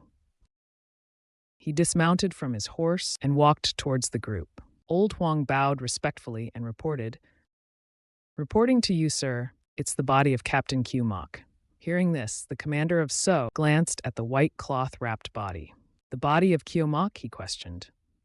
Old Huang stared at him with hatred and fury in his eyes, but he couldn't do anything to this vile man. "Are you saying we can't even recover the captain's body?" he asked angrily. The commander feigned a sorrowful, regretful expression. Captain Q Mok died fighting the bandits. It wouldn't be right to leave his body in the wilderness. He walked forward, pretending to comfort old Huang, patting him on the shoulder. "Bring him back to Yan City first. When the time comes, we will arrange for his burial." "But isn't it because of you that he died?" he muttered inwardly, while outwardly appearing composed and considerate. "This brat Q Mok killed so many bandits. In the end, all the credit will be mine. I should thank him. Soldiers like him, who fight recklessly, are an asset to the army." The commander grinned smugly. "Now that the city lord's mission is complete, this vengeful brat can be left for him to deal with. It's like pushing the boat with the current. Who knows? The city lord might even promote me to general," he thought. But unexpectedly, another vile thought crossed his mind. "Right, doesn't Q Mok have a younger sister?" He licked his lips lecherously. "I, the commander, will surely take good care of her for him." But before he could retract his tongue, something flashed and sliced it clean off. It didn't stop at just cutting his tongue. It didn't stop at cutting the tongue. He was further pierced with a spear through. It instantly took his life. It was the same spear Kyomuk used earlier. So Hyui was pinned directly to a tree. With his tongue cut off, he couldn't say a word. He could only make muffled sounds. Tears streamed continuously. His trembling hand reached forward. A familiar figure was standing high above, looking down. So Hyui's eyes were bloodshot. He struggled to open them wider, but soon passed away completely. His subordinates below looked up in shock. Their leader, Hyui, had been killed, causing panic and fear among them. "An ambush! It's an ambush!" Lao Hong and the monk exchanged puzzled looks. "Did you see that figure on the ridge earlier? Did you see it?" Then they pulled back the cloth and saw Kyomok's body still lying there, immediately dismissing their previous thoughts. "It's bandits! Bandits attacking!" Another voice shouted loudly. "The bandits are back! There's a master fighter among them." All the soldiers, upon hearing this, fled immediately. No one dared to stay and recover Hyui's body. Kyomuk stood high above, smiling with satisfaction. He looked at his hand. So strong, Hyui was an 8th rank martial artist, yet he didn't even notice my spear. One strike rated B. And I leveled up beyond 8th rank. Kyomuk sat down, leaning against a large rock. His right arm was bleeding continuously. Moreover, I restrained the heavenly demon disintegration art, only activating it. Losing one arm is fine. At least I didn't die on the spot. A self-weakening technique like this can still achieve victory with one's. It truly feels like it was made for me. Despite the continuous bleeding, he still enjoyed the experience point, watching them steadily increase. Kyomuk covered his mouth and laughed. "Moreover, I killed Hyui. The soldiers will surely investigate who the assassin is. That way, I can immediately die once again." But unexpectedly for him, the soldiers shouted to each other, "The bandits have returned," and fled immediately. He looked down. They ran away? Why did they all run away? How am I supposed to die now? I've already rehearsed this scene twice in my mind. I've even prepared my lines. And now you're running? He suddenly remembered it was Lao Hong who told them, "The bandits have returned." The more he thought of it, the angrier he got. Wait, that voice. It must have been Lao Hong shouting. Kyomuk trembled with rage. "Lao Hong, I saved your life out of kindness. Blocked blades and spears for you, and now you've made me die without peace. That one shout of yours? And now it's not me who killed Hyui, but the bandits instead. How am I supposed to get credit now?" But suddenly he smiled. He stood up and turned around. He saw bandits hiding in the bushes behind him. So there really are bandits. It's not a lie. Perfect timing. Kyomuk turned back excitedly. "You pretended to retreat only to ambush me? My Kyo family doesn't study and will never bow to bandits. Even though I'm half crippled now, I'm still easy to kill. Brothers, come quickly and take my head." The bandits looked at the person before them. He looked exactly like the one they had just killed. They were terrified. They turned around and ran, shouting as they fled, "A ghost! Weren't you already dead? One of us shot you to death before. What now? Even your wounds are gone." Seeing them run so fast, he chased after them. "Hey, don't be afraid. I'm already dead. Now I'm the great boss, Kyulum Cha." Hearing this, the bandits were deeply confused about life. "You really are a deceptive ghost. Do I even need to listen to this? What are you even talking about? I mean, Kyomok is my younger brother. You killed my younger brother. I want revenge for my brother." The bandits were still in disbelief. "You do look a bit older than him. I just saw you throw the spear earlier and kill the leader of the soldiers. If that's true, then he must really be a vengeful ghost. That soldier leader caused his death. And we're probably next." After saying that, they immediately turned and ran for their lives. Kyomok didn't want to let them go and chased after them. "Could it really be a ghost? Stop following us. We beg you." As they were chasing through the forest, a group of people appeared. The bandits recognized them as their leader. They were overjoyed as if they'd found gold. "Boss! Save us, boss. There's a ghost here." Kyomok was even more excited than they were and rushed forward. "Bandit King, huh? Getting attacked by a bandit soldier gave me a B rank evaluation. If the Bandit King kills me, doesn't that mean I'll directly level up to A rank?" He shouted loudly, "Vung Tongha, return my brother's life." Vung Tongha stomped on the ground. Kyomok immediately stopped. He looked at him and asked, "Are you really the Bandit King, Vung Tongha?" A young voice replied, "Haha, young warrior," he said, respectfully holding both hands forward.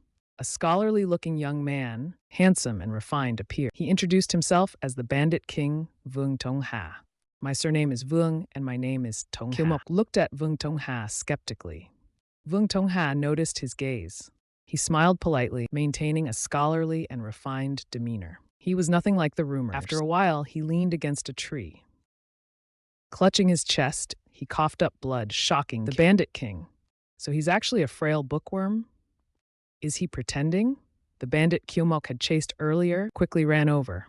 He recounted everything to Vung Tongha. "Boss, he said his name is Kyolum. And he's the older brother of that Captain Kyu. The ghost, he even killed that officer Sahyui."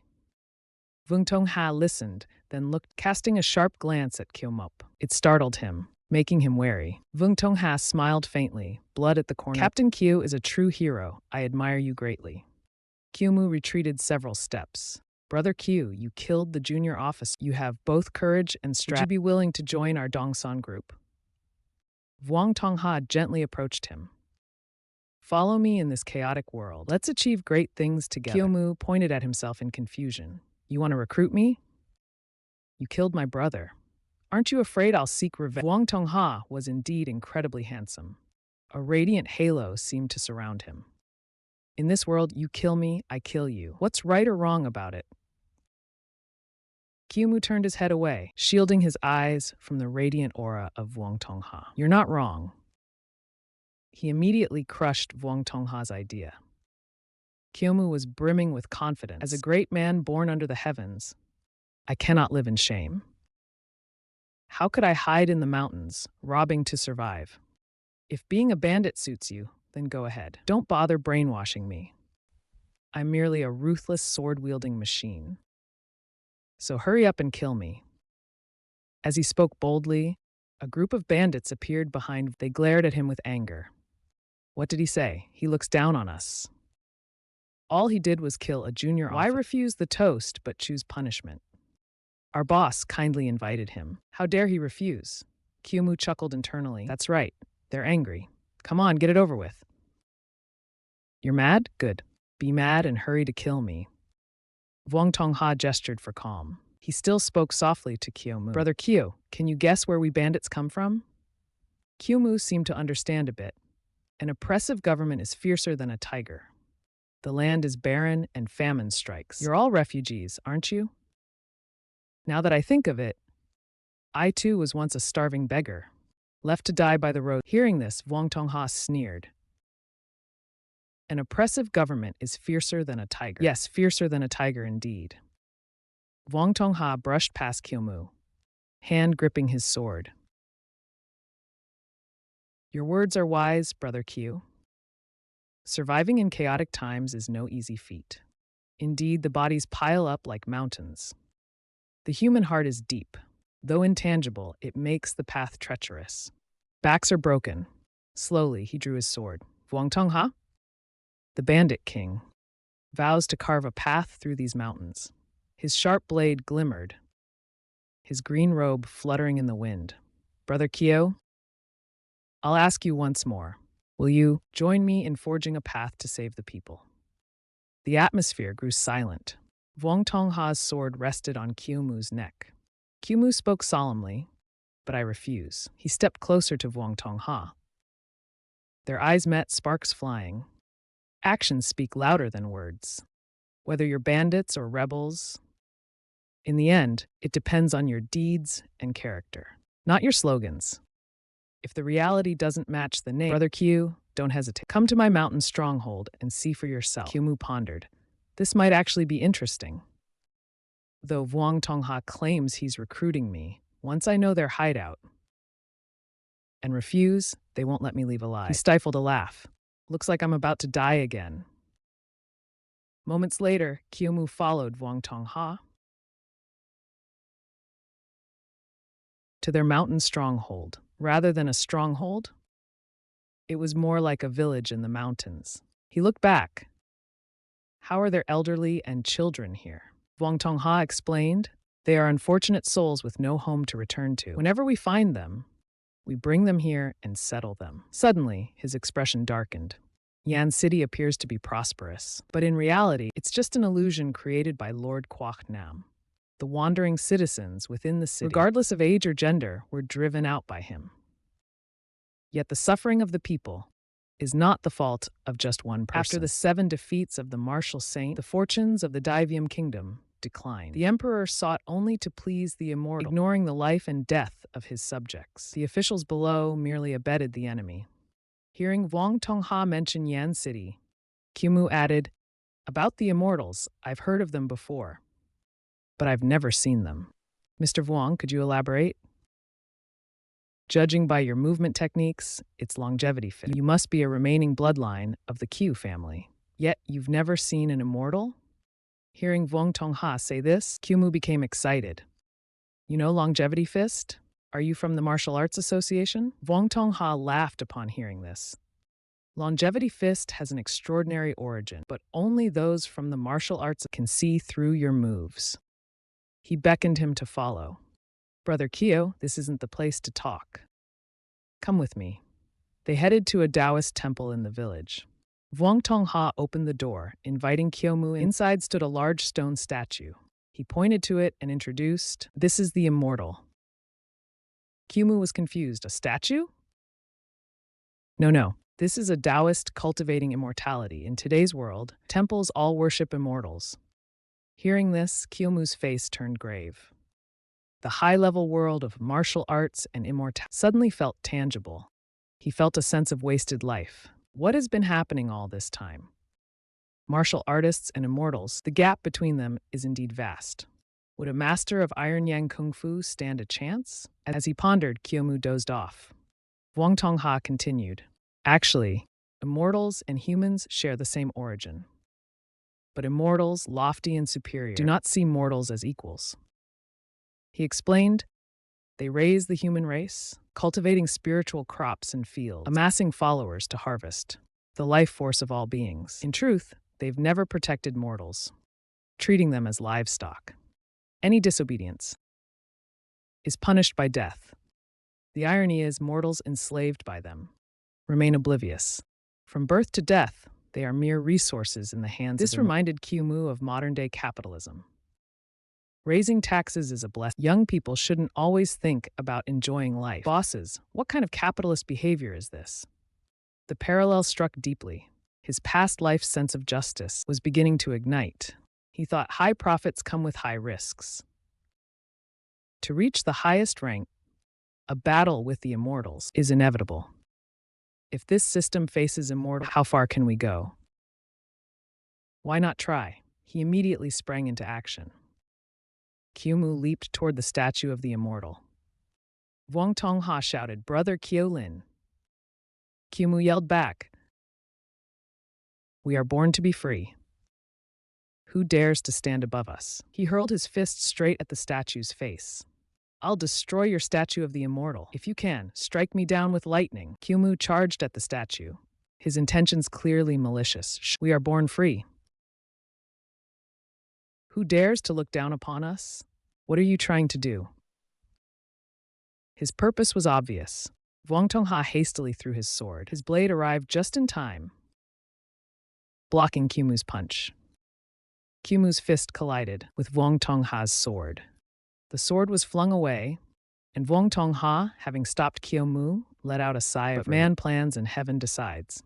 Wang Tongha's sword plunged straight into the statue of the statue's head immediately shattered. Seeing this, Wang Tongha clutched his chest and coughed up blood. Kyumu landed on the ground, filled with rage. "These bandits, so malicious, even tried to stop me. Die!" Furious, he approached Wang Tongha. Wang Tongha weakly coughed a few times. "Didn't you say that immortals aren't good? So why stop me? Moreover, you just used immortal techniques, didn't you?" "Brother Q, don't misunderstand. I only practice magic, not immortality. The so-called study of magic is to control immortals." Wang Tongha pulled out a handkerchief to wipe the blood from his. "This immortal truly deserves death. I even wish for a world without immortals. But Brother Kyo, doing this is a bit reckless. Destroying the statue might provoke retaliation from the immortals, perhaps even divine punishment." Kyumu didn't believe it. Wang Tongha coughed up more blood and warned, "This is exactly the effect I wanted. Ideal, let a lightning bolt strike me dead now." What's wrong with this guy? Still not listening to advice? Blood gushed as he looked at Kyumu with tearful, sorrowful eyes. "Brother Kyu, you're truly unafraid of immortals? All right, calm down." Blood poured out uncontrollably. "I understand your point. Be more cautious in the future." He leaned closer and returned to the main topic. "If even you want to study immortality, to resist the immortals, doesn't that prove that the martial path is blocked?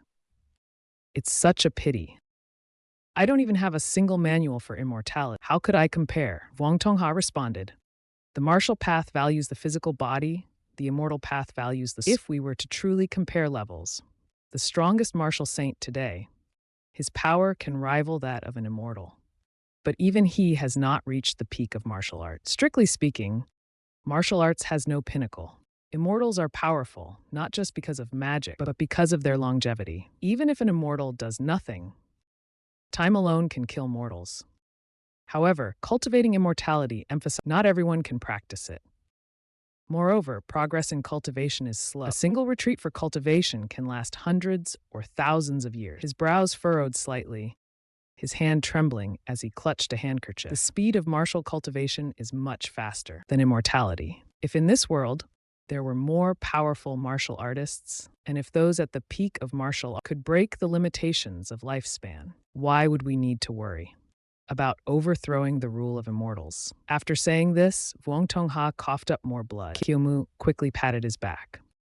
"Don't get angry. Don't get angry." He recalled Wang Tongha's words and began to salivate. "So longevity fist is truly the path for martial cultivators. No wonder it's the family treasure of Sister Tuyet. And now I even have the revival system to support me. I can rely on the fastest training speed to reach the pinnacle of martial art. Combined with the eternal vitality of longevity, my undying body and fists, this is no different from being an immortal." Kyumu suddenly grew serious. A halo seemed to shine from becoming an immortal doesn't need tens of thousands of years. All it takes is risking it all. Why is this guy acting a bit crazy? Did I misjudge him? He approached Wang Tongha and asked, "By the way, Mr. Wang, do you think I have the aptitude for immortality? The path of immortality still favors selecting children. Wang Tongha extended his hand. "Without a spiritual root, one cannot cultivate immortality." Hearing this, Kyomu stepped forward, looking around. This left Vuong Tongha visibly confused. Seeing no one nearby, he leaned closer and whispered into Vuong Tongha's ear. May I ask, Mr. Vuong, if my iron yang technique has reached its peak, does that count as an iron spiritual root? Kyomu dragged Vuong Tongha to a corner and showed him something. Vuong Tongha's face flushed as he saw it. A glowing object from Kyomu's pants caught his eye. He stammered, an iron spiritual root? I must apologize. I am too ignorant to assist you. Please put that divine power away. Vuong Tongha blushed and quickly turned away. Pointing toward the door, he told Kyomu he could leave. Kyomu was left dumbfounded. Brother Kyu, if there's nothing else, you may leave. Leave? Weren't you trying to recruit me earlier? Vuong Tongha replied, I realize now, Brother Kyu, you are a man with the world in your heart, but this small shrine of mine cannot house a great Buddha like you. Oh, is that so? Vuong Tongha glanced at Kyomu, his eyes sparkling. Behind him, he thought to himself, this won't do. Kyomu is truly too reckless. If I let him stay, he might ruin my grand plans. But if I let him go, aren't I afraid he'll expose the location of this hideout? Shouldn't I consider killing him to silence him? Hearing Kyomu's question, Vuong Tongha trembled all over, forcing a smile, his patience clearly wearing thin. Brother Kyu doesn't seem like the type to do such a thing. Besides, we've already alerted the authorities. We were planning to relocate anyway. Realizing he couldn't provoke Vuong Tongha to kill him, Kyomu sighed in defeat. Fine then. I won't delay your grand plans any further, until we meet again. He left dejected. Forget it, forget it. This trip was a waste. I didn't even die as I intended. Let's return to Yan City. Better hurry. Maybe I can still make it in time for my own funeral feast, he muttered, heading back to Yan City. Tan Tuyet cracked the door open and asked the visitor, Who are you people? Young Master Quach stood firmly at his subordinate answered, Our young master is the son of the city lord. Kyomu valiantly wiped out the bandits, and our young master has come to console his family on behalf of the A coffin was carried by the subordinates of young Master Quach. He smirked with a sinister grin. Young Master Quach looked at Tan Tuyet with regret. So beautiful when grown up. But what a pity you're just a woman. You're blind, so how is Kyomu? Why isn't he back yet? Hearing her question, young Master Quach frowned. Kyomu, you say? He laughed loudly and arrogantly before announcing to Tan Tuyet, Kyomu is gone. Startled, Tan Tuyet asked again, What do you mean by gone? Young Master Quach tapped his fan twice, striking the iron coffin containing Kyomu. He shouted to Tan Tuyet, It means he's dead. Tan Tuyet staggered backward in shock. I don't believe it. Kyomu wouldn't die so easily. She tried to shut the door, but young Master Quach quickly stopped her. He pointed at himself and said, Isn't it my fault? I brought Kyomu's body here and forgot to tell you. He then rudely grabbed Tan Tuyet's arm, dragging her outside. With one kick, he opened Kyomu's coffin lid. You're Kyomu's family, so it's only proper for you to confirm the body. What are you trying to do? Without answering, young Master Quach pressed Tan Tuyet's head into the coffin, forcing her face close to Kyomu's lifeless body. He grinned wickedly as Tan Tuyet, weak and helpless, couldn't resist. I forgot you're blind. Let me describe Kyomu's current state. Kyomu's arms and legs are all broken. Young Master Quach began to describe further. His body bore at least 50 wounds from blades and arrows. His face was a gruesome mess of blood and flesh, unbearable to look at. Tan Tuyet couldn't bear to listen any longer. She quickly pushed his hand away. She still refused to believe it and shouted, Impossible! Young Master Quach, seeing her reaction, leaned his face, mocking her with a twisted expression. Impossible? Absolutely impossible. This is fake. The body is fake. The coffin is fake. I'm fake. Everything is fake. He laughed sinisterly. If I said that, would it make you feel any better? Tan Tuyet gripped her staff tightly, her entire body trembling. A monk standing nearby ground his teeth and cursed, This is outrageous. The monk, enraged, wanted to charge, but old Huang stopped him. I'll kill this shameless man. Monk, calm yourself. This is young Master Quach. We can't do anything. In the end, he could only mutter a few words, as old Huang, trying to avoid trouble, advised, Let him leave first. Then we'll help the young lady bury the captain. We'll also give her some silver. It's best not to let her suffer further." At this point, young Master Quach was losing patience. "Is this all the reaction you have? Not even crying?" He clapped his hands, ordering his men to bring a bowl of hot. "Since that's the case, I'll try another method. Let you feel something for a change. The chicken soup is here." Young Master Quach held the bowl with a vile expression. "Everyone in Yan City is saying Kyomu was brave and righteous. Why don't you try this bravery and righteousness soup and see how it tastes?" Hearing this, Tan Tuyet immediately realized what the soup was made of. She gritted her teeth as young Master Quach sneered and ordered, "Men, feed her the soup." A group of men approached. Tan Tuyet, terrified, tried to back away. The cane of Tan Tuyet fell to the ground. The servants held Tan Tuyet tightly. One of them brought a bowl of soup and smirked sinister. He grabbed Tan Tuyet's mouth, forcing her to drink. "Drink it quickly." Suddenly, the bowl of soup in his hands vanished. Both Tan Tuyet and the servant were stunned. The soup had been snatched away by old Huang. He gulped it down in one go and then praised, "This soup is delicious. This soup truly is exquisite," he said.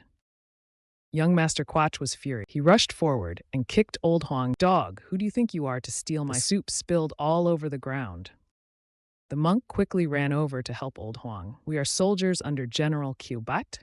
Old Huang has a troubled mind. He just loves food. Hearing this, young Master Quach's face darkened. Meanwhile, old Huang turned aside and began vomiting. Disgusted, young Master Quach stepped back and yelled. At that moment, Qiumok, wearing a hat, stepped forward and said, "Young Master Quach, who was scolding, and old Huang, who's this?" Qiumok lightly touched the brim of his hat and remarked, "The soup is really young Master Quach," but old Huang was already captivated. When they clearly saw, they were speechless. "Who are you to interrupt me?" Qiumok lightly touched the brim of his hat. "May I also have a bowl of soup?" Old Huang was extremely excited. Crying, he called out, "Captain!" Tan Tuyet was also moved and called, "Qiumok." Young Master Quach's subordinate, Uncle Fook, the newcomer's face resembled Qiumok, and whose body lay in the coffin. Young Master Quach trembled in fear. His face drained of all color. "No way!" he shouted and rushed to the coffin. Looking inside, he saw Qiumok's body still there. He couldn't understand what was going on. Young Master Quach turned to Young Master Quach trembled in fear. His face was drained of all color. "No way!" He hurried to the coffin. He looked inside. Qiumok's body was still lying there. He couldn't understand what was happening. Young Master Quach turned to the newcomer. He looked exactly like Qiumok. "What is going on?" Before he could gather himself, Qiumok suddenly lunged at him. Young Master Quach was Qiumok's spear was rushing toward him. With one thrust, the hat shattered. Young Master Quach was once again scared out of his wit. Old Huang and the monk, watching from the side, were equally astonished. The servants holding Tan Tuyet didn't even dare to breathe. Qiumok launched another attack at young Master Quach, but this time, the strike was blocked by Uncle Fook. Qiumok widened his eyes. "It's you, Tuyet." His eyes turned bloodshot. Young Master Quach was so scared he looked like a lost soul. Old Huang and the monk hid in a corner, trembling. "This doesn't seem like the captain." The monk whispered, "He's fiercer than the captain, and bigger too." Uncle Fook questioned, "Qiumok is dead. Who are you?" His blood vitality has been damaged, yet his attacks are this strong. Also, his face looks so much like Qiumok. At this moment, Qiumok quietly answered, "I am." Tears welled up in his eyes as he continued, "Qiumok is my younger brother." He looked deeply moved.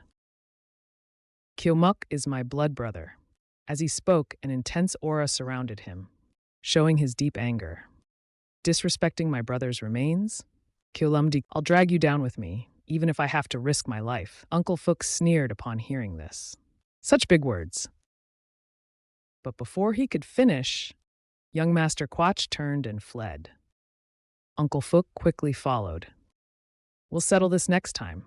Seeing their master run, the other servants scurried away in fear of death. Uncle Fook left reluctantly, muttering as he walked away. Qiumok's hands started throbbing in pain, blood flowing nonstop. If young Master Quach returns to the City Lord's mansion, the City Lord's special forces will surely come. "I have to seize the opportunity and die again," he said loudly, ensuring they all heard. Tomorrow I, Kyolum, will bury my brother's remains. Kyomok, my younger brother, will rest. He will be laid to rest on Tho Mountain outside the city. Uncle Fook glanced at him, thinking, this boy has another intention. He's leaving the city tomorrow. Perhaps we should strike then. Kyolum calmly turned and walked toward the coffin. Ah, just in time, I'm hungry. Didn't think I'd make it back, just in time to eat my brother's offering. The pot of soup young Master Quach brought earlier was still there. Kyolum picked up a bowl and began eating. Old Huang and the monk rushed to stop him. You can't eat that soup. That's your brother. Old Huang, seeing Kyolum eating so heartily, held his stomach and vomited violently. He vomited until he was. Seeing this, Kyolum held up a piece of meat from the soup and explained, this is pork liver and heart. It's not what you're thinking. And you believe that young master's words? He then looked at the coffin, pretending to mourn. Old Huang and the monk hugged each other and cried bitterly. Moreover, I heard my brother died tragically.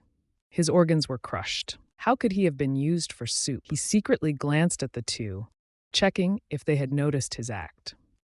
At that moment, Tantuit stepped closer to him. She touched his shoulder and started sniffing, making Kyolum startled. Suddenly, he yelled loudly and stepped back. Seeing his reaction, Tantuit was puzzled. The scene then shifted to the Quat mansion. A loud voice echoed from within. Kyomok's vengeful spirit has appeared. Quat Nyam, hearing this, calmly turned and asked, isn't he grounded? What is he up to now? At that moment, Uncle Fook respectfully entered. Ah, Fook, you went along as well? Master, please calm down. The young master was just paying respects to Kyomok's family. But, we encountered someone who looks exactly like Kyomok. He called himself Kyolum, the elder brother of Kyomok. Young Master Quach recalled the identical of the man claiming to be Kyolum. Fear drained the color from his face. Uncle Fook continued, from my observation, Kyolum is a bit taller than Kyomok. Their appearances are identical, but their age difference is noticeable. Hearing this, Quatnyam asked, what is Kyolum's strength? Probably just reached the 8th rank. His vitality is lacking, even weaker than a peak 9th rank. Nothing to worry about. He slammed his fist on the ground in frustration. Kyomok just died, and Kyolum appears. This man is not simple. The emperor is arriving soon, and times are chaotic. This city lord has no energy to deal with trivial matters. Quatnyam turned and signaled, Uncle Fook, you go personally. Remember, if you pull weeds, pull them by the roots. They will regrow with the spring breeze. Tantuit approached Kyomok. He seemed to sense her and turned to look at her. Tantuit reached out, trying to touch him. She came closer and began to sniff. Kyomok was extremely embarrassed. Miss, what are you doing? He began to evade her. Miss Tantuit, I am already 23 years old. I have 13 concubines at home, each skilled in 18 types of weapons and 36 stances, ever-changing like the weather. Please mind yourself. Hearing this, Tantuit stopped, but doubt lingered in her heart. At this moment, Old Huang stepped forward, calling, Kyolum, my brother. He placed a bag of silver in Kyomok's hands. Kyomok asked, my brother has been dead for only 1 day. How could the authorities act so quickly? The monk and Old Huang scratched their heads. They were lying. Is this really the death compensation from the authorities? Of course it is. Kyomok, knowing everything, sighed as he looked at them. Looking at their expressions, this is likely money they pooled together. Thinking this, he returned the bag of silver to Old Huang and the monk. No need for death compensation money. I don't want that filthy money from the authorities. The monk then pulled out a manual and asked, if not money, then would you want this manual? Before, Under General Bak, Kyomok told me that he protected me well during the bandit extermination campaign. If I made it back to Nat City, I would give him this manual as a token of gratitude. Kyomok took the manual with a delighted smile.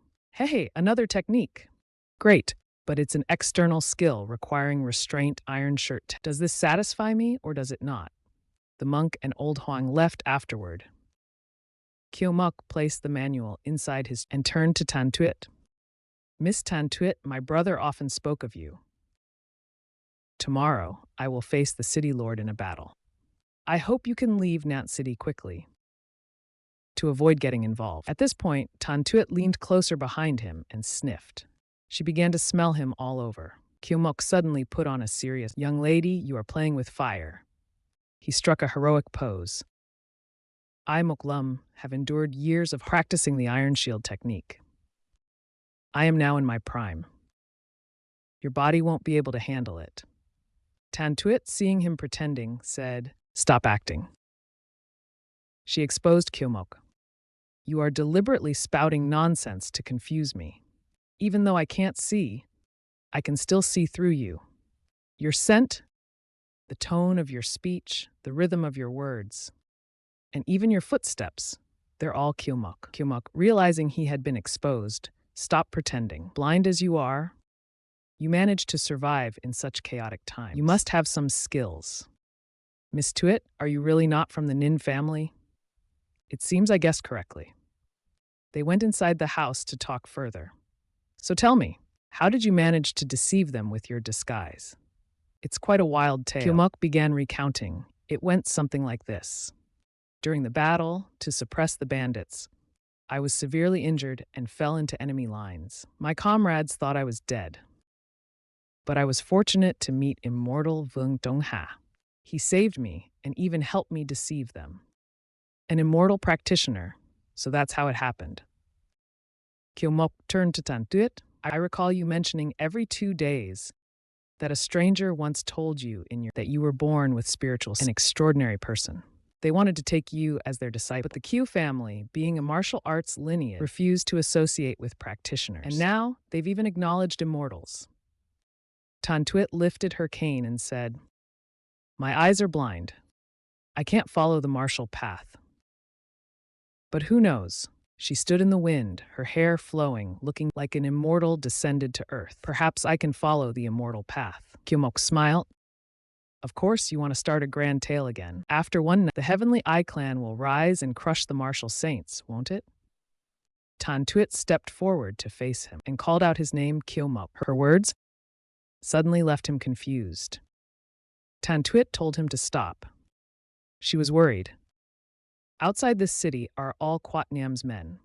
He is a 6th-rank martial artist with thousands of soldiers under his command. You just reached 8th rank, and your vitality is damaged due to the enemy is not someone to be underestimated. Tan Tuyet began delivering a heroic speech. Therefore, step back and let me handle it. Do we have to compete even to sacrifice? But she was genuinely angered by today's events.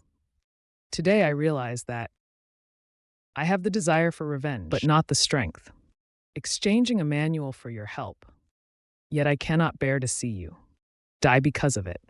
Such half-hearted thoughts will never achieve successful revenge. So for this revenge, I should not rely on others. She then took out another manual from her chest. Kyumok was immediately drawn to it. Tomorrow I will leave Nant City to seek the immortal path. Ngươi cũng không cần lại đấu với Quách Nham nữa. Ngươi vì ta mạo hiểm suýt mất mạng. Ta không thể báo đáp. Tàn Tuyết đưa quyển bí tịch cho Kiều Mộc. Cuốn 3 văn điệp lãng kình này tặng ngươi. Nó có thể phát ra đa trọng nội kình, khiến nội kinh không ngừng xếp càng cao. Tiếp đó phát huy ra ly lực siêu việt cực hạn. BA3 văn. Lẽ nào nó là? Tàn Tuyết cũng vô cùng oai phong lên tiếng. Đây là công pháp Kiều gia mà tộc ta đời đời tương truyền. Thu tay đi Kiều Mộc. Đây là bộ bí tịch cuối cùng của ta rồi. Kiều Mộc vô cùng cảm động đến nỗi rơi nước mắt. Gọi tên Tuyết tỷ. Cậu ôm lấy quyển sách rồi khóc một cách đau khổ. Tàn Tuyết thấy vậy, chỉ có chút hoảng. Không đến nỗi phản ứng lớn như vậy đâu. Đột nhiên, cậu im lặng quay đầu lại hỏi. À đúng rồi Tuyết tỷ. Có phải Lid Small T từng đáp ứng Karim? Cậu lấy ra một quyển sách khác, rồi đi đến trước mặt cậu. Quyển Bách khoa toàn thư, lời thoại này tỷ còn chưa đọc xong, cho ta đâu. Kiều Mộc đưa tay ra, tỷ có đạo mà tỷ muốn theo đuổi. Ta cũng có đạo của ta. Một tay Kiều Mộc chống vào eo. Gió thổi lá cây bay khắp nơi. Đạo này đạo, lớn không đạt được mục đích thì không từ bỏ. Tàn Tuyết đứng im lặng một lúc. Tay cô ấy nắm chặt chiếc gậy dò đường của mình. Được ta ở trong miếu hoang ngoại thành. Đợi ngươi 7 ngày. Tàn Tuyết giọng nói nhẹ nhàng. Sau 7 ngày mà ngươi không đến, cô ấy vuốt tóc không? Nếu ngươi đến chúng ta sẽ cùng nhau khởi hành. Kiều Mộc vui vẻ rời đi. Trên tay cậu lúc này là hộp tro cốt của chính bản thân mình. Ta đưa tang ta tâm tình rất vui vẻ không? Cậu liền sửa lại rồi khuôn mặt đau thương quỳ xuống, vừa đào đất vừa khóc. Ở phía xa có một bóng người đang âm thầm quan nhất cử nhất động của cậu. Đệ đệ à, ngươi xuống dưới. Để ta một mình trên thế gian này, ta phải làm sao đây? Kiều Mộc vừa đào vừa không ngừng khóc lóc. The man called Phúc began putting on gloves. His gaze turned vicious. In a flash, he leapt from the cliff. He quickly appeared behind Kiều Mộc. Kiều Mộc turned and threw the urn of ashes. It hit Phúc, who was trying to ambush, clutched his face in pain, shouting, "My eyes!" Both his eyes turned bloodshot. Is this cremated ashes mixed with lime powder? But it's your brother's ashes. Kiều Mộc ignored him and launched an attack. This is called brothers united in battle, he said, delivering a decisive blow. He thrust his spear, piercing Phúc stomach. Die, you scoundrel! Seeing the system notification, Kiều Mộc was satisfied. So the setting of not fearing strong enemies. My courageous resistance is acknowledged. If so, then give me more rewards. Phúc, gravely injured, spat out. Kiều Moc's attack sent him flying backward. But he still tried to fight back. He delivered a powerful kick to just a mere 8th rank. Even blind, I can destroy you. The force of the kick shattered Kiều Moc's ribs. With another kick, he sent Kiều Mộc tumbling into the ravine. Kiều Mộc spat blood, but looked incredibly satisfied. He gave a thumbs up. Thank you, brother. Phúc looked down from the cliff. His injured eyes could now only barely open one. 2 insignificant brothers dare defy Yan City's lord. Eradicating them is too easy. Satisfied with the results, he turned to leave. I should report back now. Suddenly, someone appeared before him.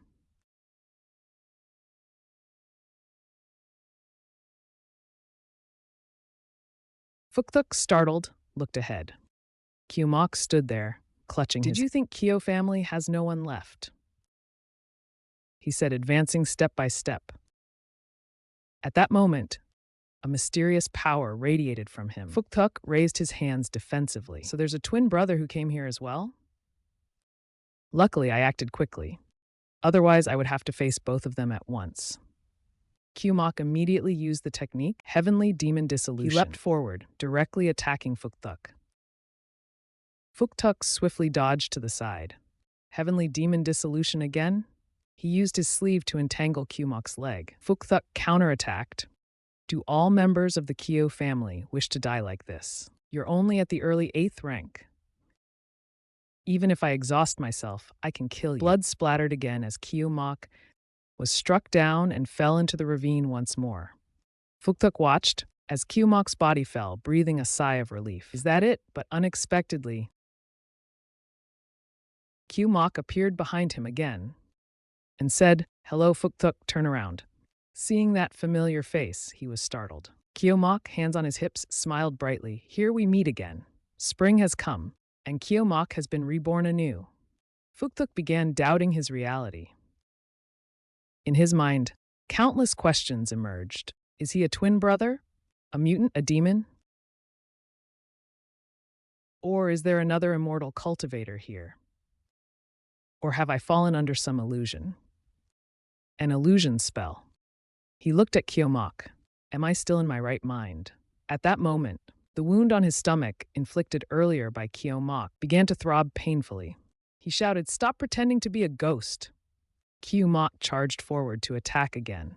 Phúc immediately took his stance. Do you think disguising as the same person will confuse my mind? Kiều Mộc said nothing and directly used Heavenly Demon Dissolution again. Phúc shouted, why do you Kiều family members always rely on Heavenly Demon Dissolution? Aren't you afraid of death? Are you all even human? Kiều Mộc didn't have time to before he was struck and sent flying again. Phúc immediately delivered a critical blow. Kiều Mộc spat out blood. Phúc struck again, pushing him into the ravine. After the battle, Phúc was visibly exhausted. He panted heavily. It must be an illusion, all fake. It's all fake. Qmok reappeared behind him. He used the heavenly demon dissolution again. Fuktuk turned around, shouting, "You won't mess with my mind." He charged forward, determined to end it. Die for me. After several exchanges, Qmok thought, "Fuk, you're a master indeed. Getting killed by you multiple times. Both scores are C rank, and the rewards are generous. Too bad. Last time, I already dropped down a rank. Farming points is too obvious." Well, he received another heavy blow straight to his chest. "If you're no longer of use to me, and you keep trying to eradicate me completely." Qmok grabbed his spear and stabbed Fuktuk in the side. "Then I won't spare you either." He pressed the spear deeper and deeper, but Fuktuk managed to push him away. Qmok was thrown far back. Fuktuk gasped in pain. "No matter, whether you are one person or not, whether you're human or a ghost, I'll ensure you'll never be able to come back to life." As he finished speaking, Qmok appeared behind him again. He grabbed Fuktuk tightly and leapt into the ravine. "Let me tell you a ghost story." Qmok laughed maniacally. "I've refreshed. My resurrection counter resets every 7 days. Remaining resurrections, 5 out of 5. With that, he plunged down the ravine, taking Fuktuk screamed and struggled. "Let me go! You madman!" Fuktuk continued to attack, causing Qmok to spit blood. He kept yelling, "Let me go!" Fuktuk grabbed Qmok's hand, trying to pry him off. "Let me go!" Qmok held him tighter and tighter. He wasn't going to let him escape. At this moment, he used his legs to wrap around Fuktuk's waist. He squeezed tighter and tighter. "If I don't have my hands, I'll use my legs. There's no way you're escaping." Fuktuk's consciousness began to fade from the choking, but as he neared the ground, he managed to make a move. Qmok's body fell into the ravine. 1, 2, 3, 4. Fuktuk gritted his teeth. Nothing went the way I expected. Both of them hit the ground with a heavy thud. Nearby, 2 wolves watched. They stared blankly. Food fell from the sky. Is this a gift from the heavens? And so Qmok perished together with Fuktuk. Once again, Qmok revived, standing on the cliff. Qmok stretched contentedly. The mission is complete. He looked at the system stats and was surprised. "Hey, why is it only a D-? My skill growth is almost non-existent." Qmok examined himself. Still stuck at mid-level 8th rank, not even a trace of a Chi-Si vortex. As expected, the higher the rank, the harder it is to break. A moment later, the system displayed a notification. "Congratulations, host, for unlocking an additional reward. Reward resurrection point setup. Default feature. The host can choose to resurrect in an area with after death or preset." Qmok joyfully hugged the notification.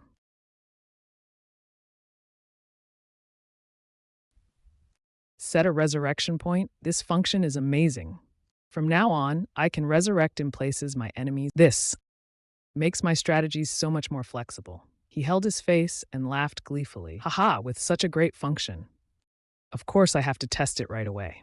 He headed straight for the city lord's manor to start. With that, Qmok turned and walked into the city. "Change your clothes first." Of course, the city lord will pay for them. The scene now shifts to the kitchen of the Quach residence. Behind, the chef is tasting the food. Suddenly, a terrifying shadow appears. Qmok counts. He quickly uses a slingshot, knocking out everyone present. In the kitchen, the window is now broken. Qmok smiles and jumps inside through the window. He is very happy to reward himself. After so many revivals, he has never celebrated, so today he will enjoy a good meal. Thanks to the big patrons. After saying that, Qmok begins to focus, enjoying the bowl of noodles on the table, but a strange noise comes from outside. He slurps noodles in his mouth, while eavesdropping on the conversation outside, through the crack in the door. A dog's nose. Is that sharp? When it's time for meat, it knows to run straight to the kitchen. Turns out outside. Quach Gongzi is leading a big dog. Heading towards the kitchen, Qmok begins to calculate his next plan. If he acts now, he will be immediately discovered. There might be a servant he hasn't noticed. In the blind spot of the door crack, he sneers coldly, wiping his mouth with a finger. If discovered, so be it. Am I afraid of death? Quach Gongzi angrily kicks the door hard. Then he shouts loudly inside. Are you all deaf inside? Why isn't anyone opening the door? Now, as he turns to talk to his pet. From the crack in the door, a hand reaches out toward him. This beast only knows how to eat. Far away, two people are sweeping the yard. When they see Kwachgongzi suddenly disappear, they are utterly shocked at this moment. Kwachgongzi, after being abruptly dragged into the kitchen, he falls to the ground. Qmok's eyes turn bright red. He exhales a puff of smoke, reaching out toward Kwachgongzi, making him tremble in fear. Kwachgongzi turns pale. Pointing at Qmok, he shouts, Big Black, bite him for me. But Big Black, after facing Qmok, collapses, letting him pet the dog like it's a good boy. Qmok points his weapon straight at Kwachgongzi. Silently, you just need to answer my questions. He coldly approaches him. In this city lord's mansion, how many martial artists have entered the ranks? My father is at the 6th rank, and there are also 2 at the 7th. One of them is Uncle Fu, who just left the city to kill someone for you. The other one is named Chu Wen. There seem to be 5 or 6 people at the 8th, but I don't know about the 9th rank. Chao Mu's spear left a long blood streak on young Master Guo's neck. He continued to question him. Do you know about the martial ultimate or the secret outing of the great Yan Emperor? Young Master Guo was so scared that he kept sweating cold. How do you know that? Without getting a reply, Chao Mu coldly stared at him and threatened, Stop wasting words. Get to the point. I'll talk. Under Chao Mu's intimidation, young Master Guo began to recount everything he knew. My father said the emperor might come to Yan City within a month, so he told me not to cause trouble recently. As for the exact time, it depends on the schedule. If I answer now, he will definitely kill me immediately. I have to find a way to lure him out of the kitchen. It's best to lead him to my father. Young Master Guo trembled as he pushed the spear away from his neck. This kind of crucial intelligence, how could I know such details? But I can lead you to my father's study to look for it. There's an original secret letter there. Of course, Chao Mu had already guessed his sinister intention. So you want to lure me to Guoyan's place? I was just worrying he wouldn't make a move. However, I won't let you off so easily. His eyes flashed with killing intent. You set a trap for me, didn't you? I'll kill you now. Finding the secret letter myself is the same. Master Chao, not only can I help you find the secret letter, but I also know about an unparalleled martial arts manual my father. I'll tell you where it's hidden when the time comes. Please don't kill me. Young Master Guo tightly shut his eyes, trembling with fear. Chao Mu's eyes sparkled sharply. He leaned closer to him. What manual are you talking about? In a panic, young Master Guo hurriedly replied to Chao Mu. The manual is called the Martial Saint Spirit Serpent. My father often practices it in secret. It's definitely an unparalleled martial arts manual. Martial Saint Spirit Serpent technique. Just hearing the name sounds impressive. Chao Mu grabbed young Master Guo's collar forcefully. With one hand holding the spear and the other dragging young Master Guo, he walked out. Lead the way. Don't even think of trying anything. The scene shifted to Guoyan's study. Chao Mu was keeping a close watch on young Master while he searched through Guoyan's study. After a while, he took out a letter and a book and handed them to Chao Mu. Something this important. Guoyan didn't lock it up? Other than me, no one dares to enter my father's study without his permission. Chao Mu coldly read the contents of the book. Young Master Guo handed over. What kind of technique is this? It doesn't talk about breathing technique or even punches and weapons. It talks about intuition, training in mysterious intuition techniques to foresee the enemy's moves. How vague. He closed the book and coldly pointed his spear at young Master Guo's. This manual is so basic. Is there a second part to it? Young Master Guo turned pale with fear. I think there might be more in my father's secret vault. If not, should I take you there to check? Chao Mu threatened him. Don't play any tricks. Of course. At this moment, Chao Mu was following young Master Guo out. The two were walking along a corridor. As they walked, young Master Guo was devising a plan to deal. Chao Lin is behind me. If I make any unusual moves, he will make a move, but he cannot see the expression on my face. There must be a way. There must be a way to escape. One of young Master Guo's arms was still tightly held behind his back by Qiao Mu. If there's anyone in this mansion who could save me, it would only be Father or He gritted his teeth and glanced back at Qiao Mu. Father isn't in the study. He must be in the secret room. As long as I can get to the secret room, I can surely survive. At that moment, a man with a sword appeared in front of young Master Guo. It turned out the person who appeared was Chu Wen. He approached and bowed to young Master Guo. Seizing the moment, while Qiao Mu wasn't paying attention, he frantically signaled Chu Wen for help. Something's not right. Chu Wen had also noticed Qiao Mu behind young Master Guo. Chu Wen immediately reached for the hilt of He understood my signal, but he blushed, turned his head shyly, and said, "Young Master, please respect yourself. Don't flirt with me with those glances. I, Chu Wen, am over 40 years old, and I don't like men. Nor do I have any intention of a love triangle. What are you talking about?" Before young Master Guo could finish his sentence, a spear pierced through his chest. It was then that Chu Wen, young Master Guo, with his last bit of strength, reached out for Chu Wen in a plea for help. "Save me!" he cried as he fell to the ground. Chu Wen immediately shouted, "An assassin!" He quickly drew his sword and charged at Qiao Mu. "The young master has been murdered. There's an assassin." Qiao Mu was unafraid as Chu Wen approached. He gave a cold smile. Then, with great force, he hurled young Master Guo's body at Chu. "If you want him, take him." At that moment, the door behind Qiao Mu was pushed open by a Zen. With great force, he hurled young Master Guo's body at Chu. "If you want him, take him." At that moment, the door behind Qiao Mu was pushed open by a surge of spirit. Qiao Mu became alert and immediately turned his head to see Guo Yan. He was enraged, appearing right behind Qiao Mu. Guo Yan's entire body was enveloped in powerful spiritual energy. His eyes were wide open, his lips tight, and his face covered with bulging veins in fury. Yet Qiao Mu showed no fear. He smiled with great satisfaction, knowing he had achieved his goal. "Finally, I forced you to make a move." Suddenly, his eyes widened in shock. Guo Yan gritted his and struck Qiao Mu with a palm attack. With just one strike, Qiao Mu was sent flying. The kitchen wall was completely destroyed. Qiao Mu crouched down, pressing his hand to the ground to slow himself. After spitting out a mouthful of blood, Qiao Mu provocatively taunted Guo Yan. "Guo Yan, if you've got the skills, kill me now." As soon as he finished speaking, Guo Yan charged at him furiously. At that moment, Qiao Mu was stunned, as a kick from Guo Yan landed right in front of him. Guo Yan's kick sent Qiao Mu flying.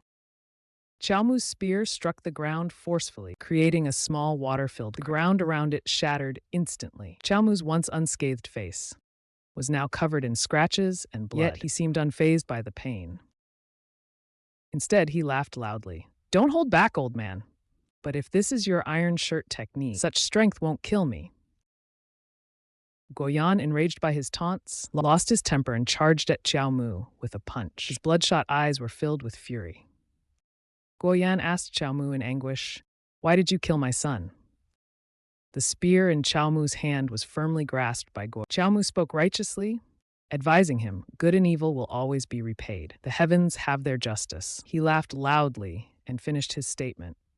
"If not the heavens, then me." At that moment, Qiao Mu's eyes turned blood red, and the tide of battle shifted dramatically. Guo Yan was stunned as he was knocked down by Qiao Mu. "I came to make you pay," he shouted, pushing himself off the ground. His eyes filled with killing intent as he glared at Qiao Mu. Taking advantage of the moment, Qiao Mu leaped up and thrust his spear at Guo Yan. But Guo Yan narrowly dodged, leaving Qiao Mu wide-eyed, with a cold smirk on his lips.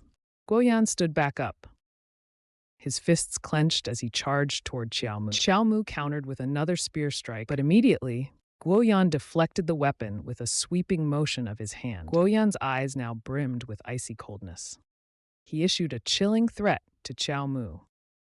"After you're dead, Qiao Lin, I'll hang your body at the city gates to bake in the sun for 10 to honor my son's spirit." Guo Yan then flung Qiao Mu violently backward. At that moment, a group of soldiers rushed over, shouting, "City Lord!" Qiao Mu, now looking utterly battered, trembled in pain.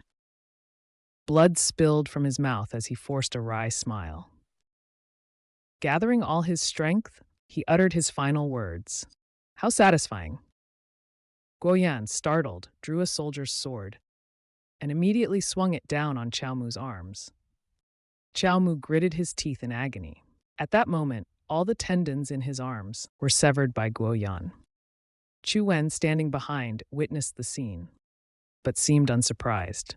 The city lord despises insolent brutes. He might cripple all of Qiao Lin's tendons out of sheer spite. Who knows, he might even use 1,000 ways to torture him, making him live in agony. Guoyan's face twisted with rage. He raised the sword in his hand before him, but before he could strike, Qiao Mu had already darted away. However, due to his severely injured legs, Qiao Mu immediately fell to the ground. Trembling and racked with pain, he struggled to stand. This old thief never intended to kill me outright, but wants to torment me instead. I won't let him have his way. Qiao Mu sat on the ground, laughing heartily with heroic spirit. The 1,000-mile wind brings joy. Guoyan's face bulged with veins as his anger boiled over. He looked at Qiao Mu with disdain. You brat, you're really enjoying yourself. Guoyan was so shocked, he exclaimed. Even now you're reciting poetry? Despite his blood-covered face, Qiao Mu could still manage a smile. He suddenly stood up and charged toward Guoyan. Heavenly demon dissolution. At this moment, Guoyan was genuinely shocked by Qiao Mu. This brat still has a trump card. But Qiao Mu's strike was easily dodged by Guoyan. Before everyone's astonished eyes, Qiao Mu dashed toward the edge of the well. It was the final well. Guoyan quickly realized Qiao Mu's intent. Not good, this brat plans to escape. But he couldn't stop Qiao Mu in time. At that moment, Qiao Mu slammed his head into the well. Chu Wen turned pale, his jaw dropping in astonishment. This man truly has a spirit of unyielding courage. The sword Guoyan used to sever Qiao Mu's tendons was now planted into the ground. Upon seeing the bloodstains on the edge of the well, Guoyan clenched his fists in fury. Insolent! So many of you, and yet you let a crippled man escape. His face was now brimming with murderous intent. Men, go to the Qiao family and execute them all. Leave no one alive. Understood? After issuing his orders, Guoyan turned to Chu Wen and commanded, Chu Wen, retrieve his body. Alive or dead, I want to see him. Chu Wen bowed and immediately accepted the order. Yes, sir. The scene shifted to the riverbank outside the city. At this moment, Wang Songhe and others were walking along the river with their belongings. Suddenly, Wang Song froze, noticing something. The blood-soaked body of Qiao Mu floated past them. After realizing whose body it was, Wang Songhe shouted, It's Qiao Lin! Quick, pull him out. Only 3 days have passed since Qiao Lam's incident. The heroic story of Qiao Lam charging into the city hall, single-handedly killing Lord Qu, has spread across and beyond Yan City. After seeing the proclamation, with a drawing of Qiao Mok on it, people could only feel helpless, praying for his safety. What a pity. Hoping the warrior remains safe despite the snowstorm. Walking out of the crowd with a cane in hand, almost everyone prayed for the missing hero, whose fate was unknown. They hoped he would survive. The melting snow seemed to ask, Qiao Mok, last time you received help from the immortal master. This time it should be fine too, right? Except in another twist of events, Qiao Mok had already awakened. His face was pale. Both his hands were heavily bandaged. After waking up, Qiao Mok was confused and wondered, why am I not dead? When he saw his bandaged arms, Qiao Mok began to feel pain. The wound was trembling, and so was the pain. Seeing the crowd around him, he felt utterly confused. Moreover, this large group of strangers, are they real? Wang Songha emotionally explained to Qiao Mok, Qiao Lam, I've heard of everything you've done It's everyone's duty to help a knight. You don't need to thank me. Upon hearing this, Qiao Mok sat up angrily. Wang Songha, we have no grievances between us. Why save me? Don't say anything more. I understand everything. Wang Songha covered Qiao Mok's mouth. Qiao Mok could only glare at him angrily. In his heart, he cursed him. To heal me? Such cruelty. Finally, he was so furious that he fainted, spitting out a mouthful of blood. Kyolam, are you okay? Please stop treating me, I beg you. Wang Songha's eyes were filled with tears. Kyolam, do you feel powerless to ascend to heaven, not wanting to burden our village? Even in life and death moments, you still think of those around you. You truly are a righteous man. Wang Songha grabbed Qmok's injured arm, causing him great pain. Qmok screamed in agony as Wang Songha sat beside him crying miserably. Kyolam, I know you're in unbearable pain right now, but please don't give up. I won't stand by and watch a knight like you die before my eyes. As long as you're alive, there is hope. Wang Songha kept shaking Qmok's injured arm, causing him even more pain. Repeatedly grabbed and shaken by Wang, Qmok was in such pain. He felt as though his soul was leaving his body. Oh heavens! Please save me from Wang Songha's claws. Your wound, how is it? It seems to have worsened. Kyolam, hold on just a little longer. The scene then shifted to 2 days later. Wang Songha supported Qmok, crying loudly along with the others. Brother Q, you will be immortal forever. Qmok's soul sat on the mountaintop, gazing down at Wang Songha's mountain camp. Brother Q. Suddenly, a system notification appeared. Seeing its contents, Qmok stroked his chin. Although it took quite a while, at least I'm finally dead. He smiled happily. But this ineffective rescue ironically made this death even more legendary. This time, the sense of fate and myth deepened. Even my evaluation has improved. Not bad. Qmok closed his eyes and began meditating. A swirling aura appeared in his dantian. From the 8th intermediate level, I've jumped to the 7th pinnacle. He raised his arm, flexing his muscles. This resurrection feels like it took over 15 years. The Unholy Spirit Iron Technique. All my hard techniques have grown stronger. This efficiency is truly extraordinary. At that moment, the bushes behind Qmok rustled. A group of robust men slowly emerged from the bushes. Qmok approached them and asked sternly, "Who are you?" A young man pointed at Qmok in panic. You, why do you look exactly like him? Who are you? Why are you spying on our mountain camp? Qmok stroked his chin thoughtfully. Brother, I've used everything already. Each time I resurrect, my vitality grows stronger. It seems I mature a bit more each time. This time let's use. Immediately, he made up a new identity. My surname is Kyo. My name is Kyo Sam. I'm here looking for my son Kyolam. Could he be here? Upon hearing Qmok's identity, the group was utterly confused. Wait, Kyolam? How is his father so young? You don't look a day over 30. At this, Qmok clutched his martial arts manual, secretly overjoyed. This is the effect of the longevity fist, Sister Snow said. After mastering the longevity fist, one can achieve undying vitality. I didn't believe it at first, but now that I've reached this advanced level, I feel the essence and vitality of my body overflowing. I must complete the second half of the technique soon. Qmok radiated with a dazzling aura, smiling as he asked the two bandits, "Sleep early, rise early, and train diligently to protect yourself. Can you take me to see my son?" Well, A moment later, at the mountain camp clinic, at this moment, Qmok's body was lying in a coffin. After seeing Wang Songha crying miserably, Qmok tried to console. "Mr. Wang, my son's death had meaning. He died for the greater good. There's no need to grieve." He continued comforting those crying around him, saying, "The matters of the dead are the living who must pursue justice." Qmok clenched his fist in anger. Lord Quachnam of Yan City, who caused the deaths of, will die by my hand in a few days. No wonder the Kyo brothers are so headstrong. Someone muttered, "It's because of a father like you." Qmok turned to Wang Songha and made, "Mr. Wang, though you are a bandit, I can see you have the heart of a hero. Would you consider leaving the mountain to help fight against Quachnam and provide a path to survival for them?" That sounds familiar, Qmok thought to himself. Now that I'm at the 7th pinnacle, I can single-handedly fight Quachnam. But the Kwok household doesn't consist of Kwok Nam. It's better to find suitable allies. At the same time, Wang Songha was also evaluated. This Q Sam has impressive martial skills.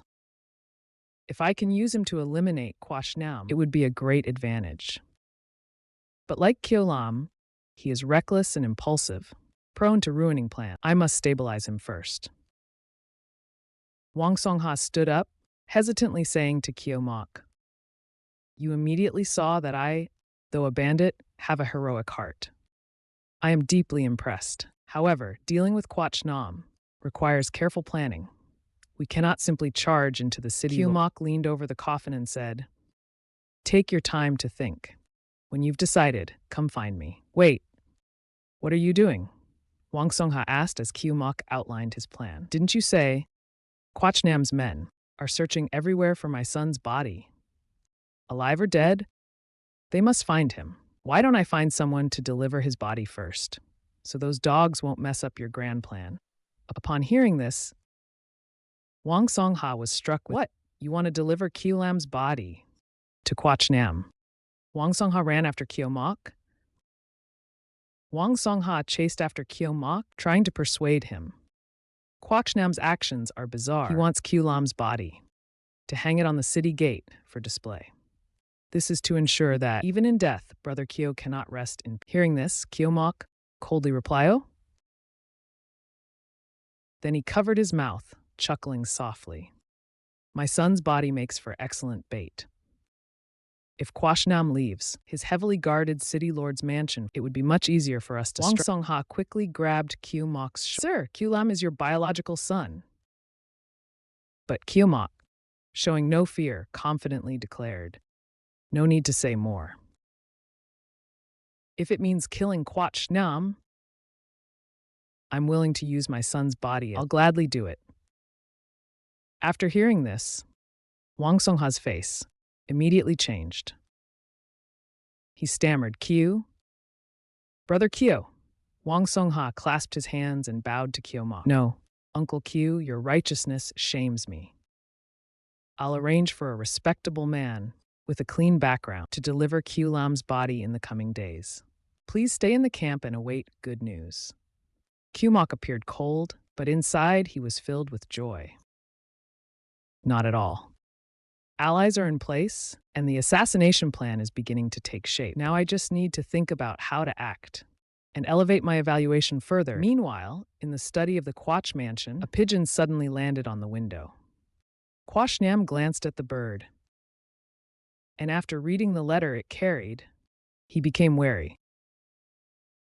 Even the elite investigators from the Martial Extremes Guild failed to locate the Q family. Could it be that Kyo Mok and Kyo Lam are mere symbols, hiding a larger Kyo family behind them? Enraged, he slammed the letter on the table. I was nearly deceived by two fledglings. At that moment, a soldier rushed in to report to Quach Nam. "City Lord, Kyo Lam's body has been found." A doctor from Ban San village discovered Kyo Lam's body floating in the river. He recognized it from the wanted posters and quickly reported it to the authorities. Quach Nam slammed the table and stood up. "Where's the body? Take me to see it immediately." "Yes, sir." At that moment, a wooden coffin stood before him. After inspecting the body inside, Quach Nam was certain. It's not a forgery. This is indeed Kyo Lam's body. The soldier continued to report additional details. "I've learned that." The doctor heard that. Kyo Lam stayed in the physician's house and struggled for several days before dying. Investigate whether there is anything suspicious about the physician.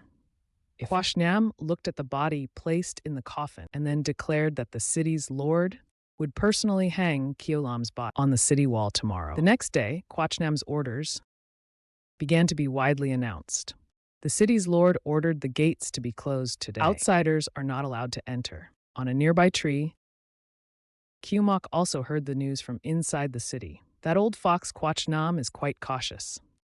Hanging the body and also sealing the city gates, worried that someone from the Kyo might emerge among the crowd, perhaps.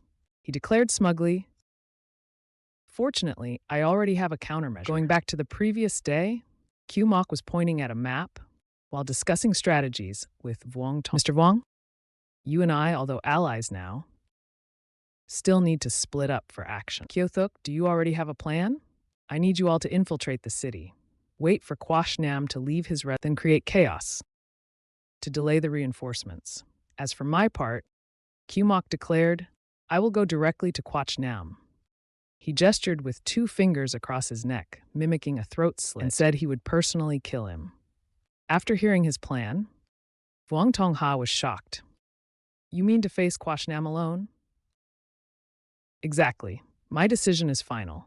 Don't try to take this from me. Giving someone a severed head is such. No AI can compete with me. There's no Wang Tong here. His bright, shining eyes held tightly onto Chao Mu's hand. Assassinating Guoyan is the most dangerous part of this plan. I didn't expect you to take it on yourself. For young ones like us, you're overcoming all obstacles. My admiration for you is like a rolling river, endlessly flowing.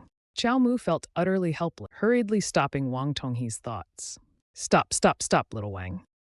I just don't want you to steal the spotlight from my stage. It's not as grand as you make it out to be. He scratched his nose awkwardly. To be honest, Chao Song naturally liked doing good deeds. Don't take away my chance to show off. Besides, while you're looting the Guo residence, grab me a few manuals conveniently. That already counts as a big help. Risking your life for such a small thing.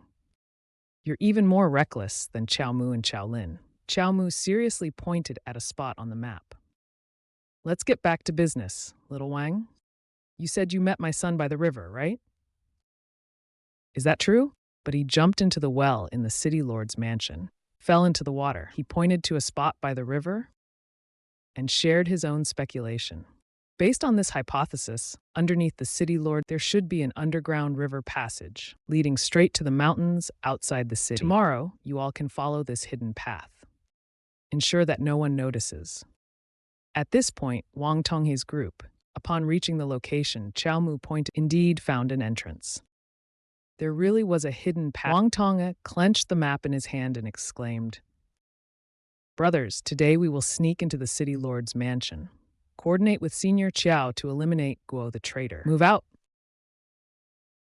Meanwhile, Chao Mu was standing alone checking the time. He stretched and started warming up.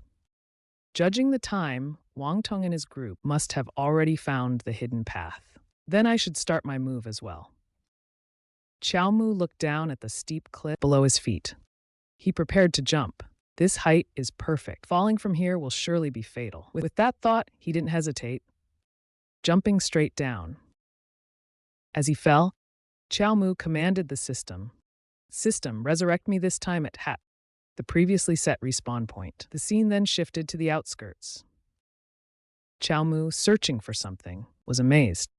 The new function of the system was incredibly useful, directly resurrected within the city. After seeing the 2 blades neatly placed inside the box, Chao Mu wondered how to close the city gate now. Muda. Guoyan, I'm coming for you, he shouted. Hours later, Guoyan rode out of the city lord's mansion with a group of soldiers. The people on both sides of the street were terrified upon seeing him. Then whispers and murmurs erupted continuously. Didn't they say the city lord was taking Guo's young master for burial today? But why is no one wearing mourning clothes? When will the chaos in Yan City finally end? Upon reaching the city gates, Guoyan shouted loudly and ordered his soldiers, open the coffin, lift the body immediately. The wooden coffin lid was kicked open, revealing the corpse inside.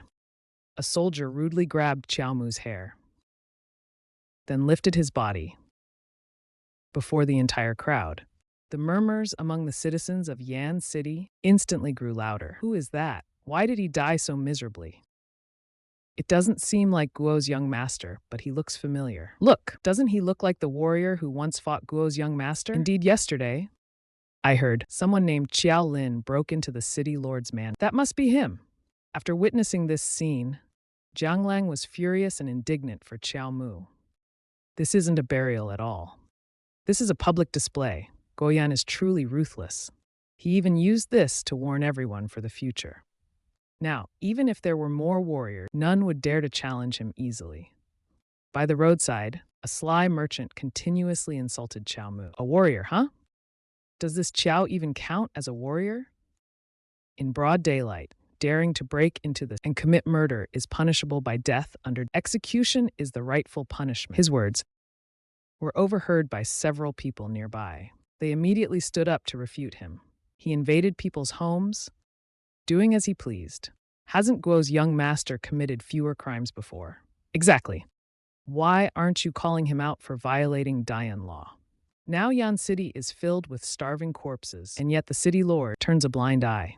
If we're following the law, the first one who should die is him. The merchant became furious, ordering his men to attack those who insulted him. You stinking beggars, how dare you use the law to humiliate the city lord? Beat them up, but the others refused to back down, fighting back immediately to drive out the starving masses. For personal revenge, the city was sealed off, causing food prices to skyrocket. The corrupt officials colluded, treating human lives as you will all face retribution sooner or later. But under the power of the greedy merchant, they were quickly suppressed. Starving to death, you deserve it. Food prices are rising. Isn't that a chance to make some extra money? The Spring Fragrance Pavilion, isn't it still lacking slaves? Why not try your luck there? The stench of poverty would sully my dear Oan. Seeing this scene, the greedy merchant laughed with delight. Wretches like you should die early. Reincarnating as dogs would be better than your current. Yes, just like that wretch Chu you mentioned. Suddenly, a blade of sword energy appeared, slicing off the merchant's hair. Chow Mu charged forward, striking down everyone. My hair, the merchant shouted. Immediately, those who were bullied by the merchant rushed forward and beat him up. Rotten merchant, today is your end. Brothers, attack! Help, save me, city lord, help! At this moment, a soldier hurriedly ran to report to Guoyan. My lord, it seems someone is causing trouble on the street. Ignore it, just a bunch of rabble. Tomorrow, arrest a few and execute them as a warning. Right after that, a spear suddenly flew out from the crowd, heading straight for Guoyan. Guoyan's eyes flickered as he glanced back cautiously. The spear quickly pierced through his shoulder. Before everyone's eyes, Guoyan fell straight off his horse. The surrounding soldiers, seeing this, quickly rushed to support Guoyan. My lord, there's an assassin. Protect the lord. Guoyan clutched the wound on his shoulder. He gritted his teeth in anger. Just a bit more. If I had reacted slower, this spear would have pierced my head. While he was still kneeling on the ground, a voice suddenly appeared in front of him. Guoyan, Chow Mu approached menacingly. You killed my family and displayed their bodies as a warning. Such deep hatred and blood feud. Chow Mu sneered and pointed his spear at Guoyan. The Chow family will repay you 1,000-fold. After seeing his appearance, Guoyan was astonished and speechless. Chow Lin, how are you not dead? No, that's impossible. Wrong, I am his father, Chow Shen. Guoyan's eyes widened. He gritted his teeth in anger. Does this Chow family have more accomplices? Just how many people are in the Chow family? What do you mean the Chow family doesn't exist? The Wu Jihui deceived me. He fearfully ordered his soldiers. What are you standing there for? Kill him! Wu leaped into action. He concentrated power into his spear. He even taunted them to come at him. Don't hold back. Chow Mu's spear was blocked by a sword. Several soldiers charged at him, but he easily knocked them away. Behind Chow Mu, another soldier rushed in, shouting, Die! However, before he could reach Chow Mu, the soldier was killed in one move by Chow Mu. Sensing the dire situation, the commander immediately shouted, Archers ready, as arrows were fired. Chow Mu used his spear to effortlessly deflect them.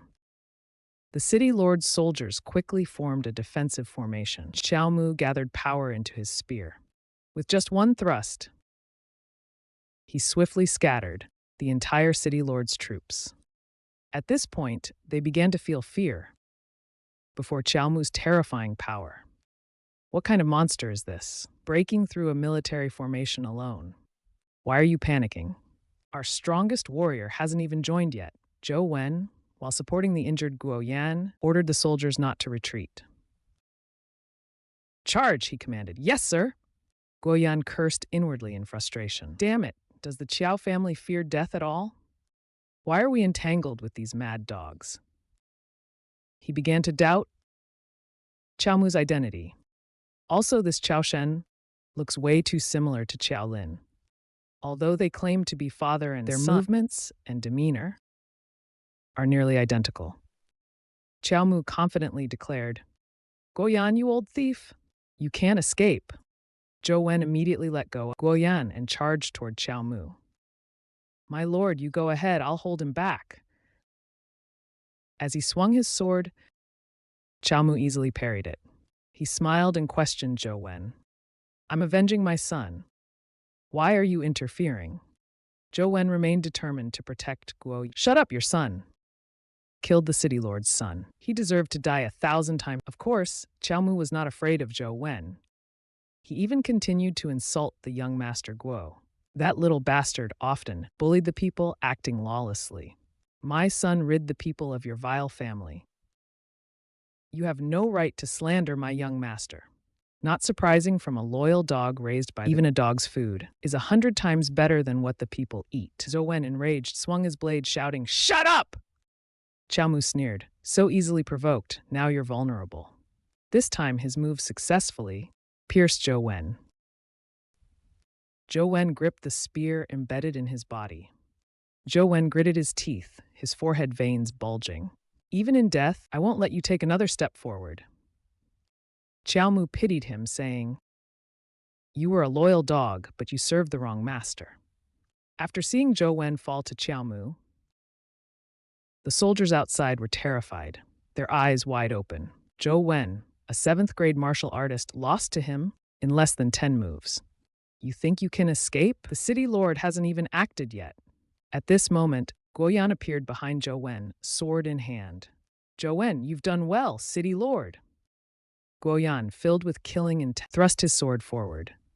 This strike of his pierced through Zhou Wen's chest and continued into Qiao Mu's chest. Enraged, stared at the sword lodged in his chest. Curse you, you got me this time. Fine, you win. His eyes filled with killing intent, he glared at Guo Yan before losing consciousness completely. Before passing out, Qiao Mu made a vow to Guo Yan. Next time, I will kill you. In Guo Yan's hand, the sword was still stained with the blood of Zhou Wen and Qiao Mu. He looked up to the sky and laughed maniacally. This is the outcome of opposing the city lord. Qiao family, no matter how many of you there, I'll kill you all, one by one. Guo Yan's face twisted into a horrifying expression. No one can shake my position. No one. In another development, after being killed by Guo Yan, Qiao Mu curiously opened the system to check. Let me see how high this death rating is. Qiao Mu, a 6th-stage novice martial artist, his entire information was displayed in the system's notification panel. However, after seeing the content inside, Qiao Mu was so shocked, his eyes wide. What the hell is this? Nobody told me resurrection would shorten lifespan. Although I had vague suspicions, so this is the end of the newbie protection period. In one go, they deducted all my previous debts. All gone? If I had known this, I would have only practiced the longevity fist. He started feeling deeply regretful. Elder Sister Shui once said, after mastering the longevity fist, one could lock their vitality at the peak state of their body and extend their lifespan. If I had fully focused on longevity fist, I might already have reached perfection now. Qiao Mu imagined it and felt a burst of joy. I would be half immortal by now. After thinking, he became even more determined. Luckily, the system gave an A rating with generous reward. Otherwise, it would have been a huge loss. Then, Qiao Mu decided to find Wang Song's group and leave. Now is not the time to calculate all this. Wang Songhe is still waiting for me to handle the lifespan. After resolving that, I'll deal with Guo Yan again. In another development, a loud shout suddenly rang out. Something terrible happened. Lord Mayor, something has occurred at the mayor's mansion. That soldier immediately recounted everything that happened at the mayor's mansion. A group of unknown people suddenly emerged from the mansion's corners. They took advantage of the mansion's weak forces, killed all the guards, and took over the mayor's mansion. Hearing the report, Guoyan was so angry he gritted his teeth. Guoyan immediately ordered his subordinate, "Call everyone back to the city at once." At this moment, Guoyan led a massive army of soldiers, marching back into the city. Wang Songhai's group, holding weapons in their hands, shouted with great determination, "Don't let him come back alive. We must avenge Qiao the Righteous. Kill Guoyan." Guoyan was furious, clenching his teeth. A bunch of lowly worms. He pointed his sword, still stained with blood, at the group. "Kill them all. Leave no one alive." Following Guoyan's order, the soldiers immediately responded. Then, a barrage of arrows was fired straight into the crowd. However, before they could even come close, they were sliced apart by a wave of sword energy. Qiao Mu smiled boldly as he descended to the ground. Seeing him appear, everyone was utterly astonished. "Qiao the Righteous, you're not dead yet?" Even Guoyan was shocked. He stared wide-eyed, his jaw dropping. "Qiao Shen? No, impossible. I clearly killed you with my own hands." Ignoring his question, Qiao Mu charged straight into the front line with his "Guoyan, prepare to die. Everyone, advance with Qiao the Righteous. Kill Guoyan, overthrow Yan City." Upon witnessing the scene, the soldiers of Yan City were deeply unsettled. "Brothers, the situation is against us. What should we do?" Before he could finish speaking, he turned to see his comrade had vanished. "What the hell? Where is everyone? That Qiao guy, is he human or a ghost? How do we even fight him?" Immediately, he threw down his weapon and his armor to the ground, fleeing for a mere ration of food. "Why should I risk my life here? The citizens of Yan City already live miserably, and the Lord wants to slaughter them too? He's worse than a beast." Guoyan furiously ordered his subordinates, "Do not run. All of you get back here, defy me, and you'll be executed." But his expression suddenly changed in fear. As Qiao Mu charged forward with his spear, Guoyan immediately raised his sword to block Qiao Mu's fierce strike. Qiao Mu laughed exuberantly. "Guoyan, today's outcome is your own doing. Prepare to die." Guoyan's eyes widened. His brows furrowed deeply, veins bulging. "Just you, impossible." As Qiao Mu focused on his attack, Guoyan used all his strength to shove him aside and thrust his sword toward Qiao Mu's shoulder. This time, it was Qiao Mu's turn to be stunned. Such powerful sword energy. This guy is still this strong despite being injured. Guoyan seemed to have gone berserk. He relentlessly unleashed sword energy at Qiao Mu. "It's all because of you. Years of my meticulous plan, all ruined by you. I want you dead. Everyone in your Qiao family must die." On Qiao Mu's side, he had already been cut on the stomach by Guoyan's sword energy. Shortly after, his arm was also wounded by another strike of sword energy. Qiao Mu knelt on the ground with his spear. Guoyan triumphantly shouted, "It's over." He charged forward with his pure yang in to finish him off. Qiao Mu died. But as the blade neared him, Qiao Mu grabbed it barehanded, causing blood to flow profusely. Guoyan widened his eyes in shock. Qiao Mu, holding the blade, slowly stood up. Seeing Qiao Mu's capability, Guoyan trembled in fear. "Barehanded blade grabbing? Could it be that you've mastered my swordsmanship? Impossible. This is less than 10 moves. You can't have done it." But Qiao Mu just let out a cold laugh. "If it were our first fight, I couldn't possibly understand your move." But he smirked, revealing the truth. "This is our second battle already." Hearing this, Guoyan was utterly dumbfounded. Second time? In Guoyan's eyes at this moment, there was only the figure of Qiao Mu. "You are," but as realization dawned on him, Qiao Mu's spear pierced through his chest, ending it all. There, when the spear was pulled out of Guoyan's chest, his blood gushed out uncontrollably. Guoyan knelt on the ground in agony. "Damn it, I, the Lord, am reduced to this? Played like a monkey? Qiao Shen, no, it was you all along." He gazed at the young man smiling before him and uttered a name. "Qiao Lin." Qiao Mu raised his spear to the and loudly declared to everyone, "Guoyan is dead." The one who avenged the Chow family is me. Hail Chow the great hero. Hail Chow the great hero. Chow the great hero. Chow Mu closed his eyes, savoring the cheers of the crowd. Hail Chow the great hero. Hail Chow the great. At this moment, his eyes suddenly became dazed. Blood from his head streamed down his face. Chow the great. As the final cheer rang out, Chow Mu collapsed to the ground, unconscious. Chow the great hero. Though his life was lost, Chow Mu was filled with joy. Wonderful, I died after showing off. This time, I'll surely get an A rating again. Wang Songhe, looking extremely worried, rushed to Chow Mu. Chow Shu, are you all right? He easily picked Chow Mu up and ran. Don't worry. This time, I'll definitely save you. Let me go. I don't need your help. In the end, all Chow Mu could do was let out a bitter wail. Wang Songhe, you're truly cruel. After being saved by Wang Song, Chow Mu wasn't happy but furious. His face was pale, lips tightly pressed together, and his entire body exuded frustration. But Wang Song was oblivious to his feelings. At this moment, Wang Songhe ran around Chow Mu, examining his body. Chow Shu, you're finally alive again. Look at how sturdy this body is.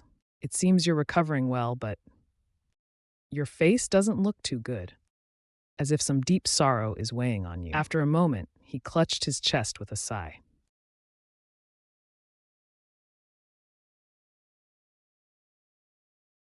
Your inner meridians are nearly destroyed, and your internal strength is less than 1/10.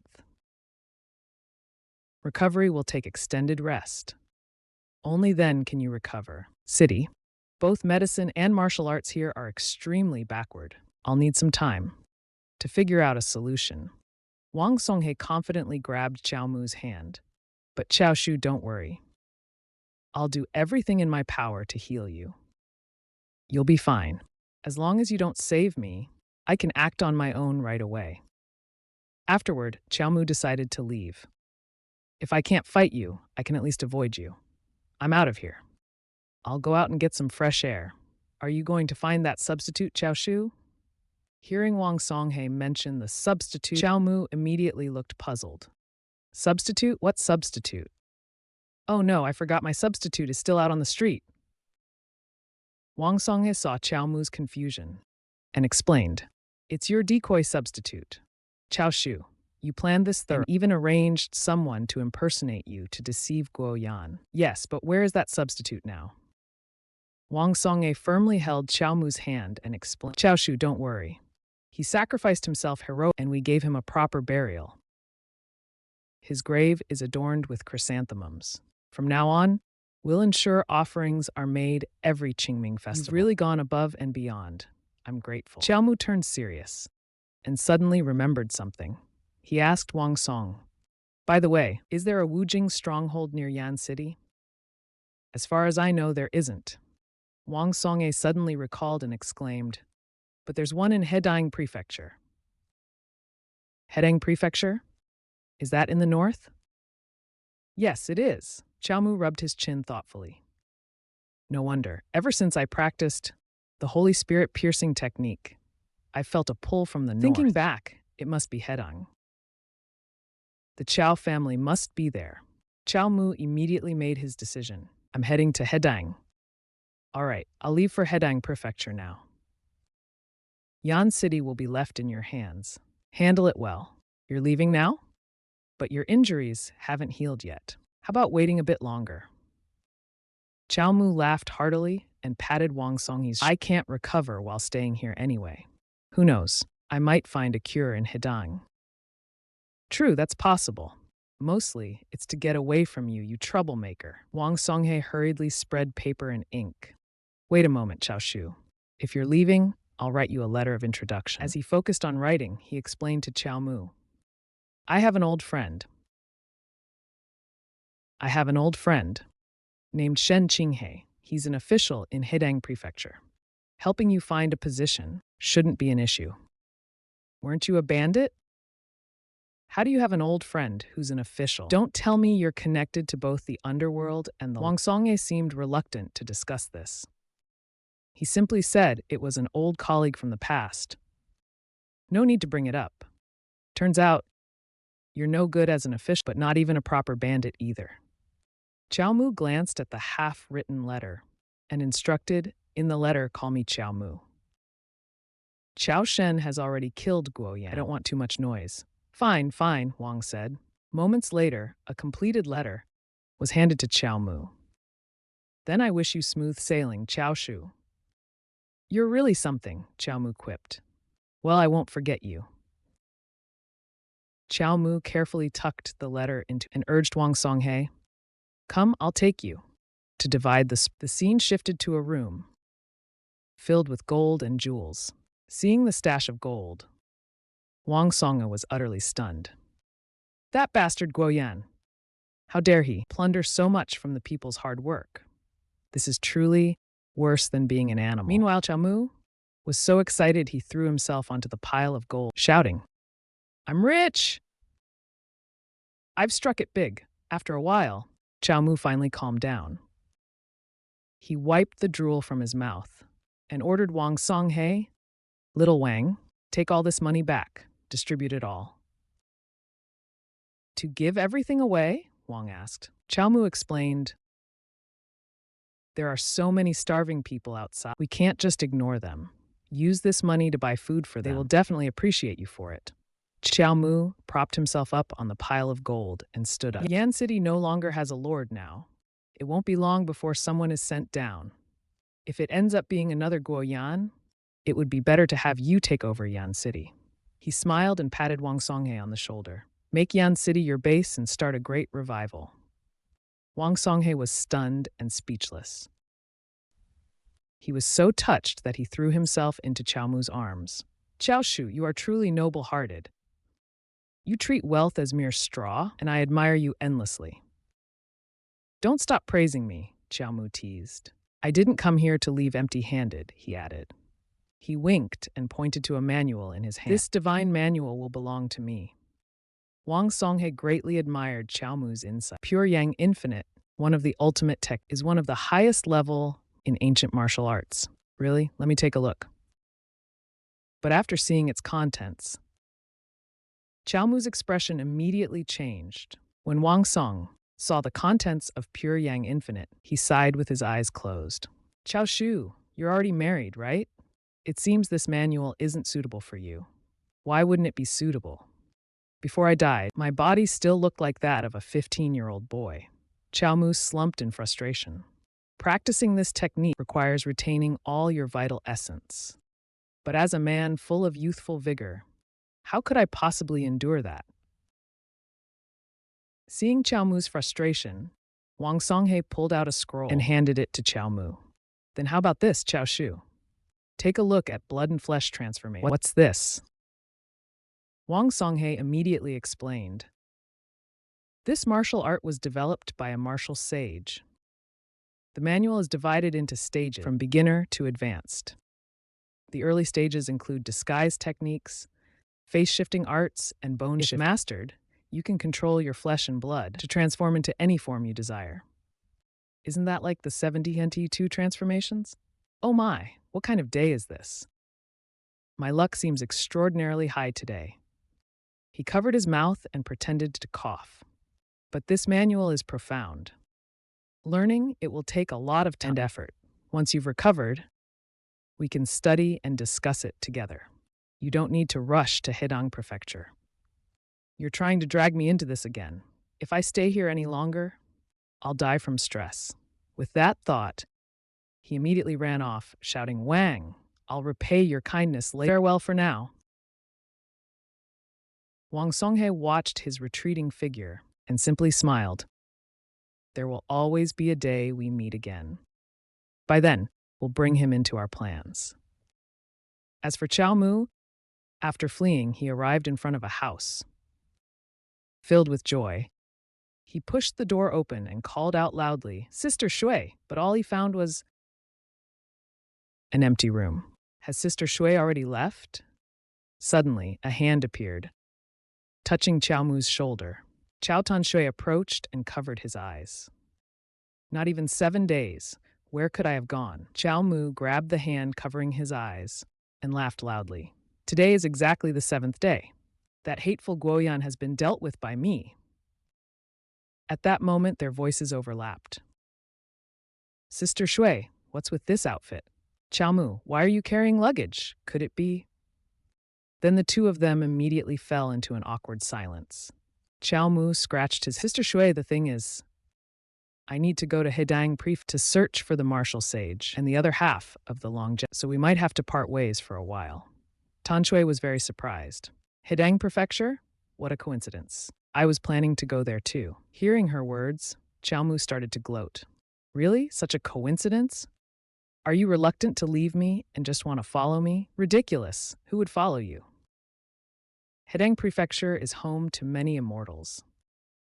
It's the perfect place to start. Really? Tan Shui, irritated by Chao Mu's teasing, stormed off. Believe it or not, I'm leaving. Hey, I was just joking. Don't be mad, Sister Shui. The scene then shifted to Hedang Prefecture, to Shen Qinghei's residence. After Chao Mu presented Wang Song's letter of recommendation to Shen Qinghei, he introduced himself. I am Chao Mu, here on the recommendation of Mr. Wang. I wish to visit Lord Shen.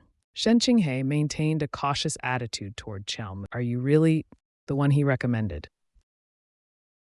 He said your body was severely injured, but you look perfectly healthy to me. Chao Mu looked uncomfortable. There's another reason. Before arriving here, I died once more. In the process, I learned pure yang infinite and blood and flesh transformation. Shen Qinghei suddenly recalled a question. Mr. Wang, the one who recommended you, where is he working now? Mr. Wang lives secluded in the mysterious mountains. I only happened to meet him once. After hearing this, Shen Qinghei became even more suspicious. You only met him once and he recommended you? Forget it. If he doesn't want to reveal details, I won't force it. It's truly a pity. Looking at his handwriting, I feel so nostalgic. Shen Qinghei reminisced about the time Wang Songyi saved him.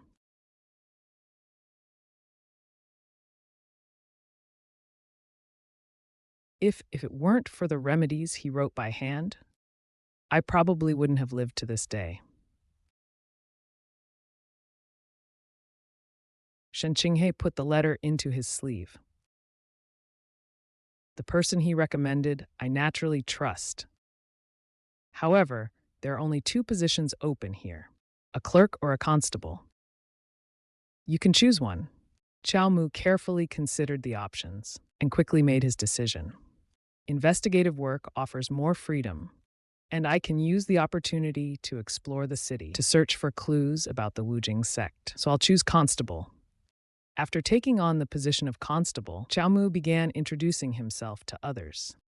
I am Chao Mu, a newly appointed constable. In response to his greeting, there was a wave of whispers and gossip. Master Shen is known for his impartiality.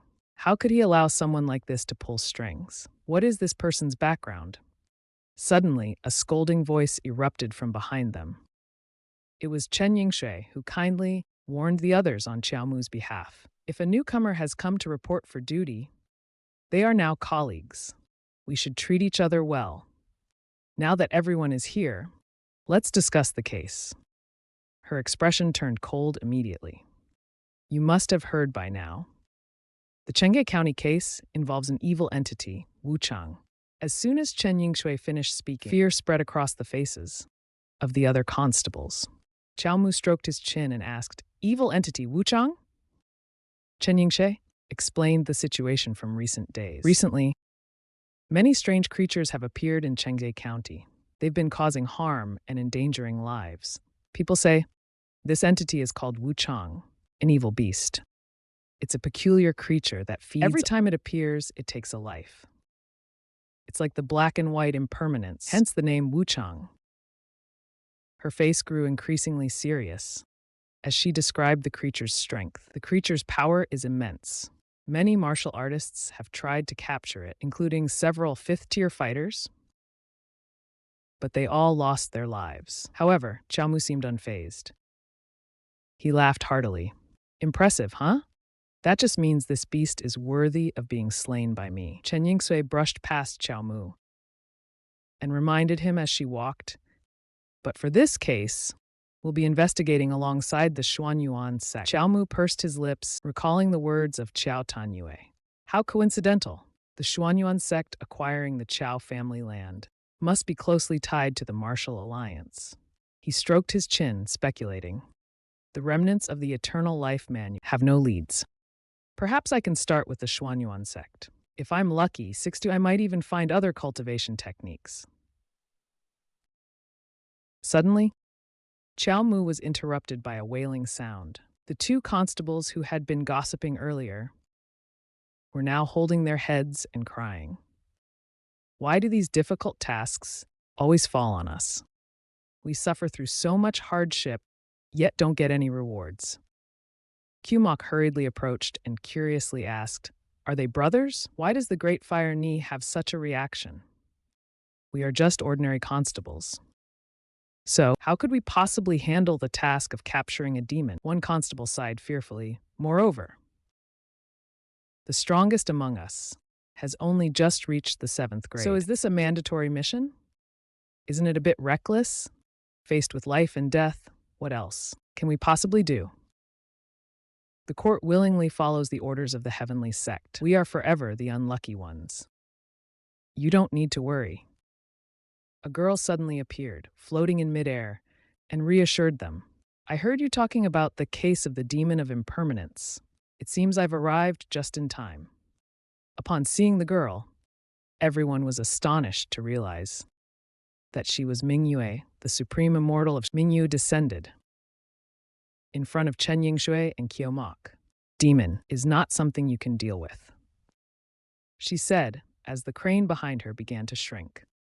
Mingyue smiled and winked at them. All you need to do is find the demon and notify me immediately if you spot it. For this action, we will have to trouble the constables greatly. As soon as she finished speaking, the two constables, who had been crying earlier, suddenly became excited. Thank you, Supreme, for caring about our safety. The Supreme Immortal truly has a kind heart. Rest assured, we will definitely track down the demon's whereabouts. Chen Yingshui angrily scolded them. You fools! Working so hard like oxen and horses, yet still this What is this diamond body and purple chi nonsense? We can only handle small errands, that's all. Qiomok fell silent, but a thought emerged in his mind. So, why don't they handle such a minor matter themselves? Could it be that they're using this to suppress the court? Mingye told them a few characteristics of the demon of impermanence. This demon feeds on death energy. It often appears near those about to die, such as hospitals or prisons. If no trace of it is found in these places, then you can gather those close to death to use them as to lure it out. The two constables scratched their heads. This using people as bait, isn't it a bit too much? However, Mingyue showed no sign of thinking this was an issue. After all, they are already dying. So why not let them contribute some value before their death? Chen Yingshe coldly remarked. So if we catch the demon, how will the Supreme Immortal handle it? The heavens are merciful. I will bring it back to the sect for punishment. After that, it will atone for its sins by serving our sect. It will repay for the crimes it has committed. Chen Yingshe angrily questioned her. How noble of you to speak of mercy. It killed the people of Daiyan, and yet it can live in your celestial sect. Where is justice? According to Daiyan law, a murderer must pay with their life. Mingyue, the supreme, paid no heed to the laws of Daiyan, but Daiyan law governs the mortal realm and cannot interfere with the celestial. Therefore, demons are naturally to be dealt with by our sect. Amid the tense atmosphere, Qmok suddenly spoke up. Excuse me, Supreme Immortal. He smiled and asked, what would happen if we were lucky enough to kill the demon during this hunt? Chen Yingshe looked at Qmok in surprise. Mingyue closed her eyes and reminded them. I already told you, it's very dangerous. If you encounter it, report immediately. Qmok stepped closer and patted her shoulder. But what if we're being chased and can't report in time? Should we not resist? And what if by chance we managed to kill it? Wouldn't that count as a great achievement? Would the sect grant some reward? He eagerly suggested. Maybe, for instance, allowing us to visit the sect. Mingyue simply gave a cold smile. The sect is a sacred place. Qmok's request was promptly denied. Mortals are not allowed to set foot there. After being rejected, Qmok tightly pursed his lips. The Xuantian sect people are truly arrogant. It seems we can only find another way to investigate. Mingyue turned away and said, "That's enough for today. I hope you can find a clue within 3 days. I will wait for good news from you." She then left immediately, riding her crane into the sky. Once she was out of sight, the two constables from earlier became visibly worried. "Doni, what should we do? Following her orders is like asking for death. We are the constables of the Daiyan dynasty. We don't have to follow the orders of immortals." Chen Yingshui commanded them. "You continue investigating the city, leave no place unchecked. And report back to me immediately if there's any. As for everything else, I'll handle it myself. Qmok, you stay." Qmok, who was about to leave, Chen Yingshui turned and asked him. Tran Antuyet turned and asked him. "Magistrate Tam is always fair and upright. The fact that he hired you here proves you have real ability. So earlier, was it deliberate provocation? Or do you truly have a method to kill the demon?" Faced with this question, Qmok had to continue pretending to be clueless. "You overestimate me. I was just asking objectively." Tran Antuyet coldly replied, "Oh, really?" Qmok smiled, "Of course." A moment later, Tran Antuyet commanded him again. "All right. Then you go search for clues as well." Understood, Qmok excitedly left. If the demon likes consuming death energy, then why not think about death itself? At this moment, the scene shifted to the western city tower. A man stood atop the high tower, observing below. At this moment, there was a knock at the door. Duve Sotin entered and knelt down. "Your Majesty, there is news about Vuong Tong Ha." The man, while rubbing the ring on his hand, replied, "Speak." Duve Soting continued to report. He disclosed what he had discovered. The spy station near Tamthan Ha reported back. Tamthan Ha arranged for someone named Kyo Mok to become an enforcer at the Magic. The one who recommended him was Vuong Tong Ha. In Vuong Tong Ha's recommendation letter, it did not mention specific details about him. Even Tamthan Ha might not know either. He lowered his head and continued, "Your Majesty, there is a rumor in court that Vuong Tong Ha has followed the path of immortal." The man picked up the teacup from the table and replied, "Nonsense. Forget it. One thing is certain. He deeply hates immortals. How could he cultivate the immortal way?"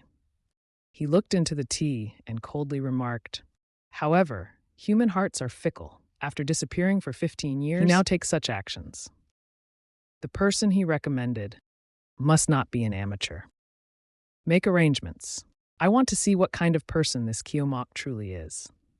At this moment, the scene shifted to Dao Quan Thainluan. At this time, Tan Tuyet was sitting opposite a woman. "Tan Tuyet, the last time I saw you, you were just a little baby." Shangren Linlin gently smiled. "More than 15 years is like a blink of an eye. Finally, you have come to this place. Truly, it must be destined by fate." Tan Tuyet hesitantly spoke up. "Shangren Linling, I already know about the Kyo family's situation. Both the immortal path and martial path have their merits. You were born with extraordinary intuition. If there's a better method to cultivate, why waste it?" Shangren Linlin laughed hard. "If you don't want to join the immortal sect, staying here with me is the same." Tan Tuyet reluctantly agreed. "All right." She looked outside and thought to herself, what is Qmok doing now? In another scene, Qmok was locked in a prison cell. The jailer outside kept yelling at him. "Behave yourself? If you keep causing trouble, even 10 lives wouldn't be enough to save you. Rest assured, even if I die today, I won't take a single step out of this cell." Qmok sneered. He covered his face with a wicked grin. After all, this is a rare chance for suicide. He reminisced about the earlier events at the tea house, Hiothui Pavilion. A storyteller passionately narrated a tale. The storyteller continued with great enthusiasm. Hiroku Samsam roared, "We are warriors. We must always press forward, never retreat."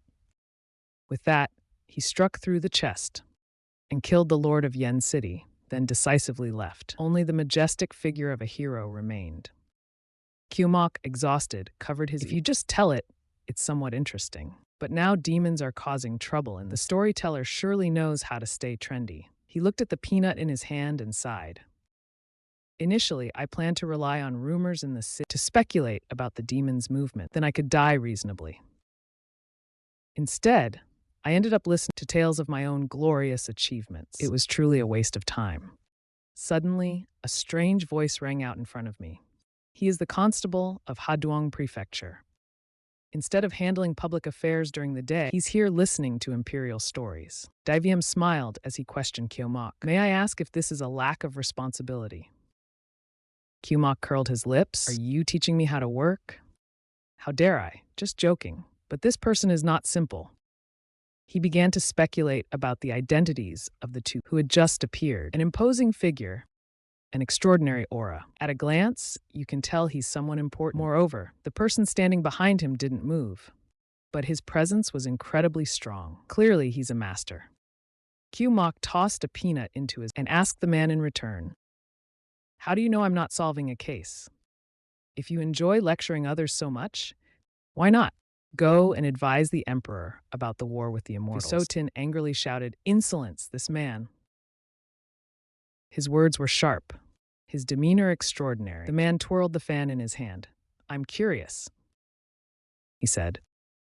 Smiling, he asked Kyumok, "What do you think the current emperor is like?" Kyumok, still eating peanuts, cursed the emperor internally. Who else could he be? Someone who deserves to die. I've been plotting to assassinate My great plan for Daiviem has yet to materialize. I even waited for the emperor in Yen City. Rumor has it the emperor would pass through Yen, but I never saw any sign of him. I killed Quach Nam, but the court didn't issue any warrant. Initially, I hoped to be executed by the authorities. Kyumok stroked his chin, a speculation forming in his mind. Yes, this must be an opportunity. These two could very well be local officials. If I stood before them and cursed the emperor, then was convicted and executed, I'd surely become famous throughout the land. He smiled mischievously. My death would surely be a glorious one.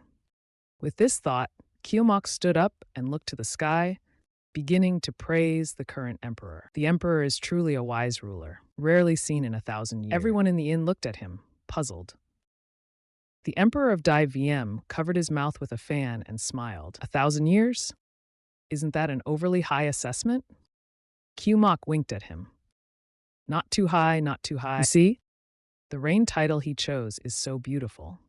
Forever peaceful, forever peaceful. The emperor surrendered to the immortals without a fight, compensating money and licking. Then the war would never break out.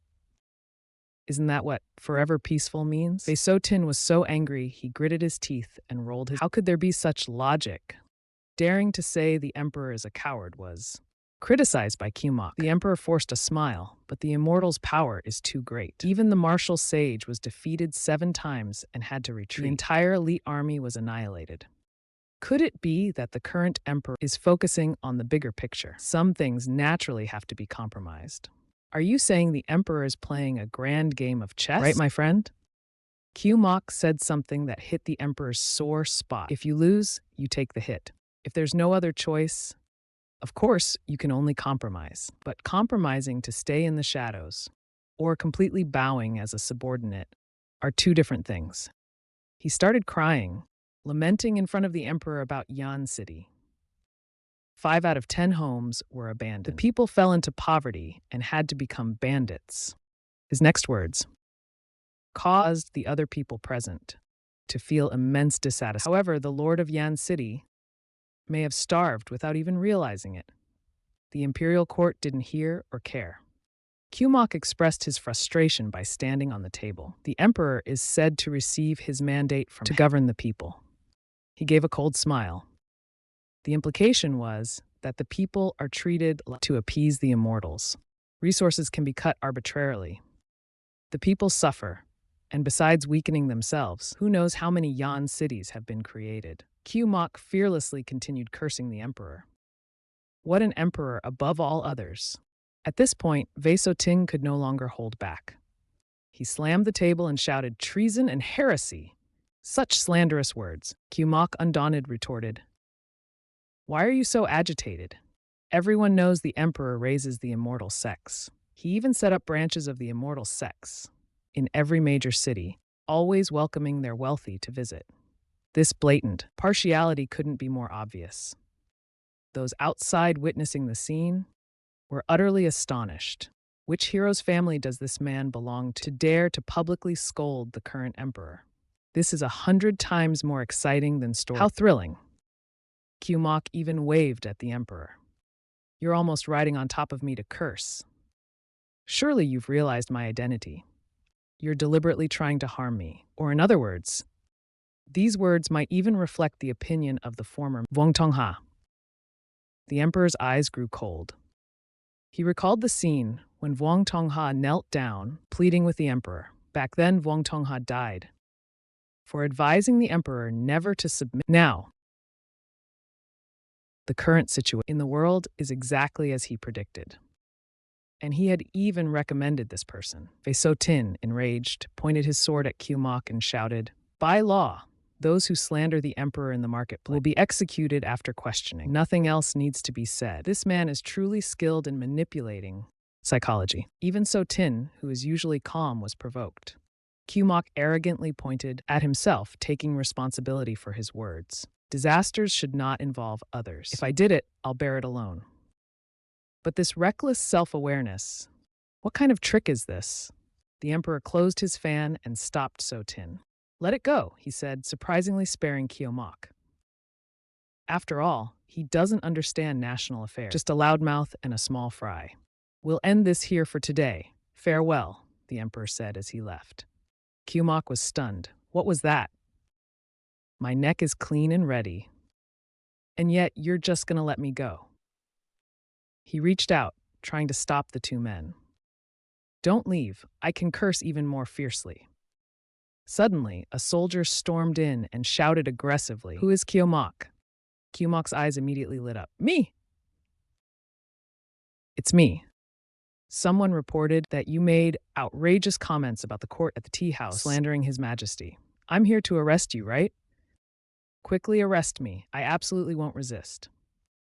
After being thrown into prison, Mok was even excitedly asked, "Hey, guard, my friend, when will you finally execute me?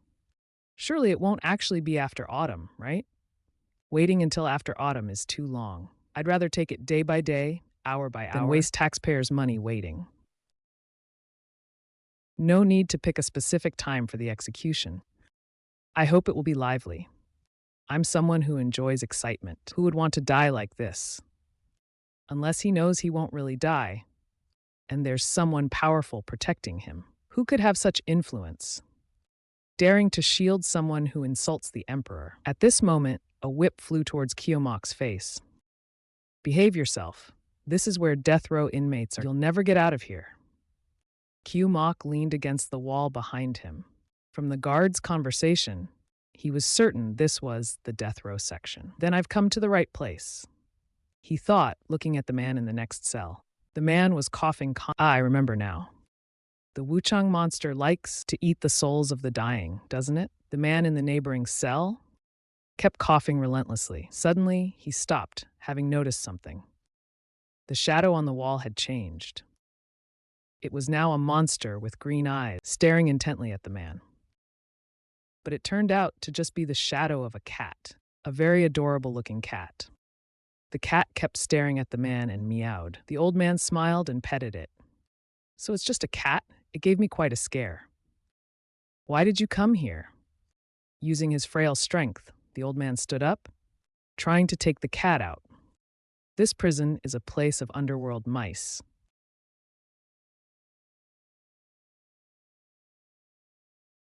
Straight from the netherworld."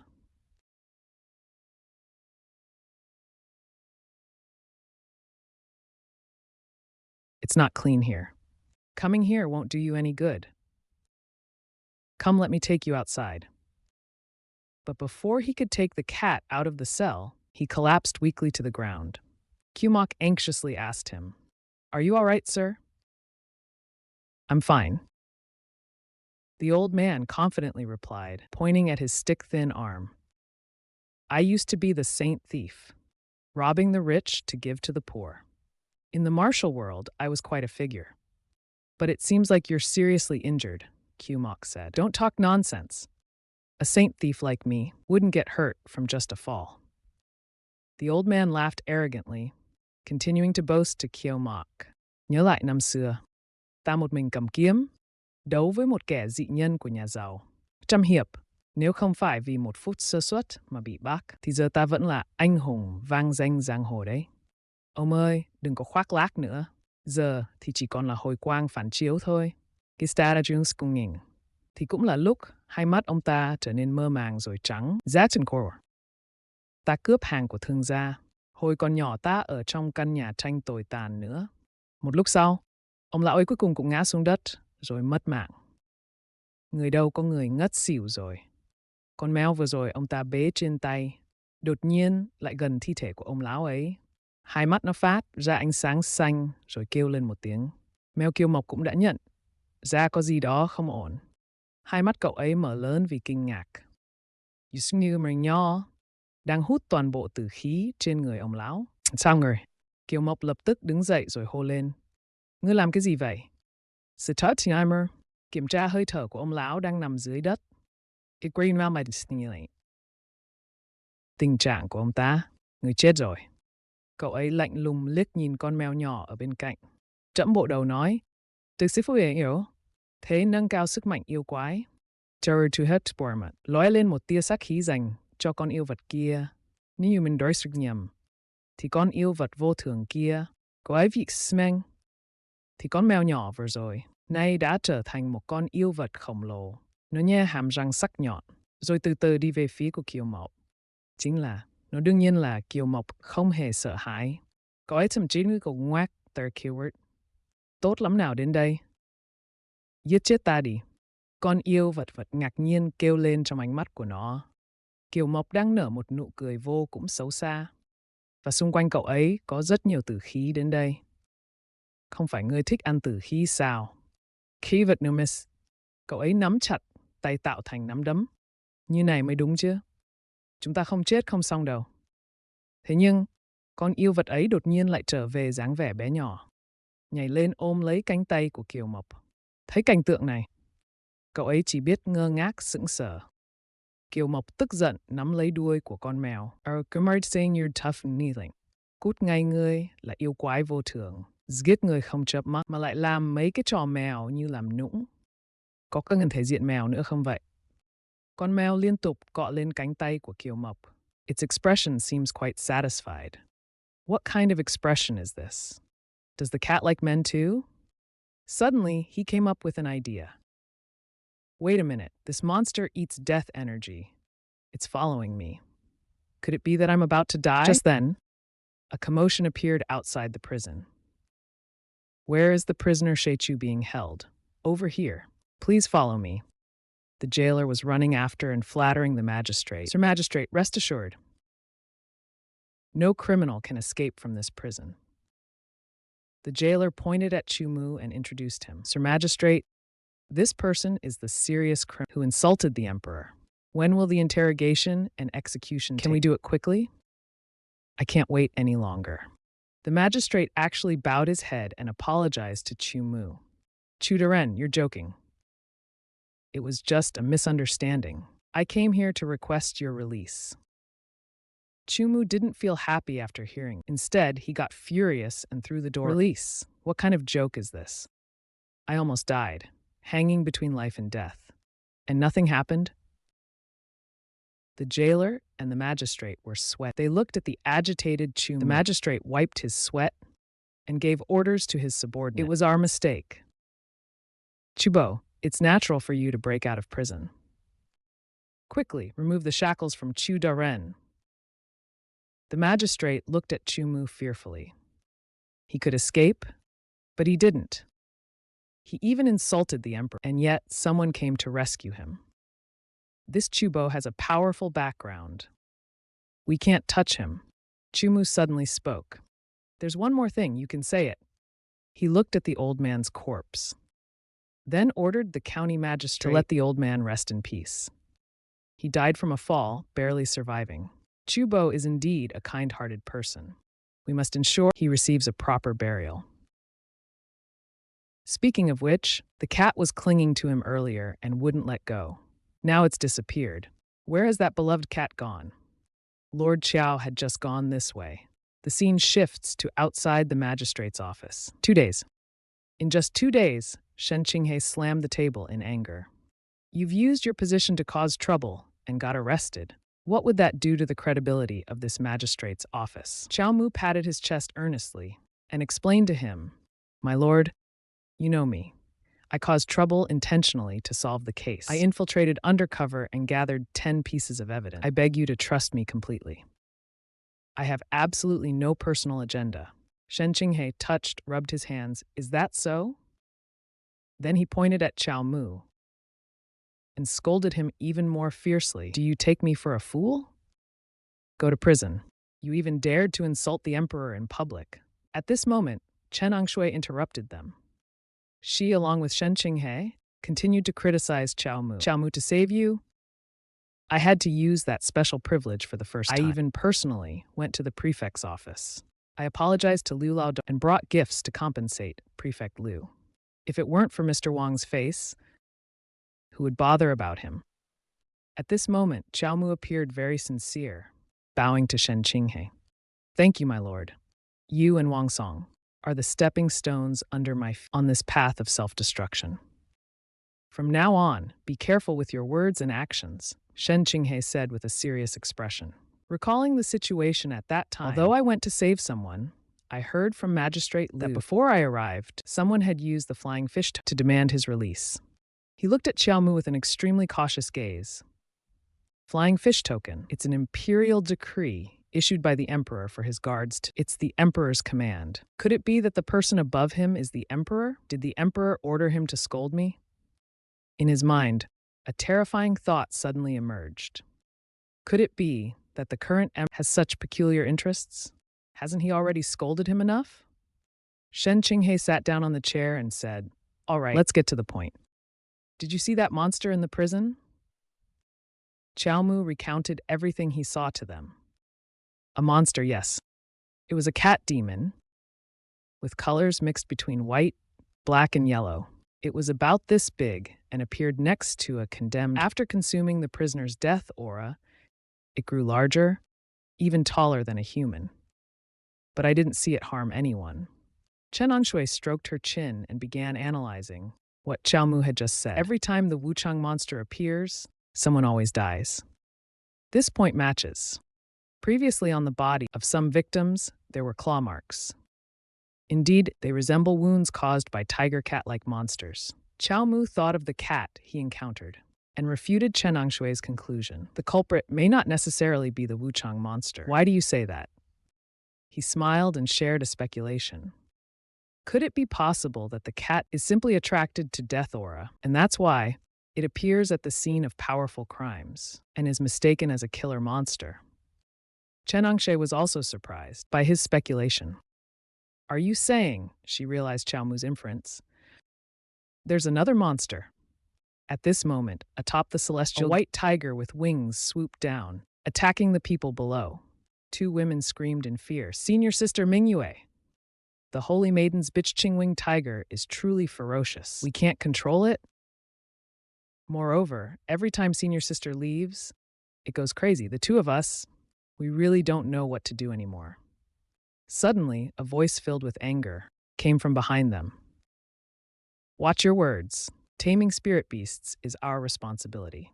If the Holy Maiden blames us later, none of us will be able to bear the consequences. Mingyue approached and patted the head of the bitch-ching-wing tiger. You fools!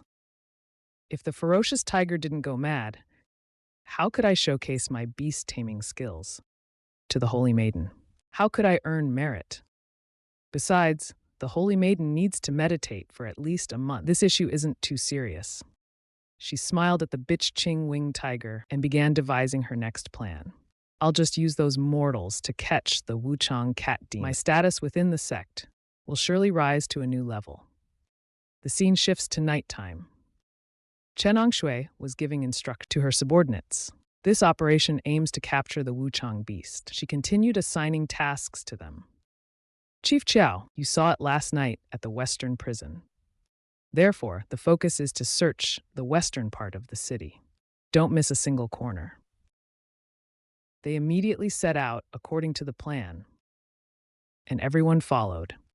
Teams began combing through the streets to locate the beast. Meanwhile, Xiao Mu was walking alone on the street. Suddenly, the shadow beneath his feet began to shift. Xiao Mu pursed his lips, looking at the cat clinging to his leg. He crouched down to stroke its head. So, ever since I left the prison last night, I felt you've been following me. Are you sticking to me because you think I'm your long-term meal ticket? Suddenly, Xiao Mu remembered Xiao Tanshui. You sniff like this and remind me of Sister Snow, but she's much cuter than you. Chen Anshui suddenly appeared behind him. Xiao Mu, what's going on? Is that cat? When it saw the stranger's appearance, the cat immediately fled. Xiao Mu instantly leaped up to chase after it. That's the demon cat I told you about. He shouted while running to inform Chen Anshui. It's heading toward the western outskirts. Keep chasing it. I'll go to the right to cut it off. No, it's turning left now. The two of them stepped onto the ground and began chasing the cat. It leapt away, but they managed to keep up. At this point, they stopped in front of a house. Xiao Mu started to feel that something was very strange. Did we lose track of it? No, something's not right. This demon cat is very agile. It should have easily escaped from us by now. Why is it keeping a deliberate distance, as if it's luring us on purpose? Chen Anshui recognized the building. This place was already investigated by the base of a newly formed gang, the Redwater Gang. Did their leader know about this place? She explained further to Xiao Mu. The gang leader, Jiang Long, is a level 6 martial, and his strength shouldn't be underestimated. Suddenly, Xiao Mu smelled something in the air. He raised his hand to cover his nose. The smell of blood is over. Meanwhile, in the courtyard of the Redwater, Jiang Long was speaking with someone. Leader of the Redwater Gang, Jiang Long, pays his respects to the Jiang Long bowed respectfully to the figure before him. To be able to serve one of the 9 great celestial sects, the Xuantian sect, is truly an honor for me. If the Immortal would grant me early entry into the sect, I vow to follow the Immortal's commands and practice diligently to attain eternal life. Mingyue smiled and took something out of her sleeve. Since you're so sincere, I'll naturally give you a chance. She retrieved a magical artifact and said to Jiang Long, however, to join a celestial sect, there are as many martial artists as there are. I can't grant your wish so easily. Only if you pass my trial will I accept you. Mingyue explained, your rank only reflects the level of internal energy. I want to see your actual combat ability.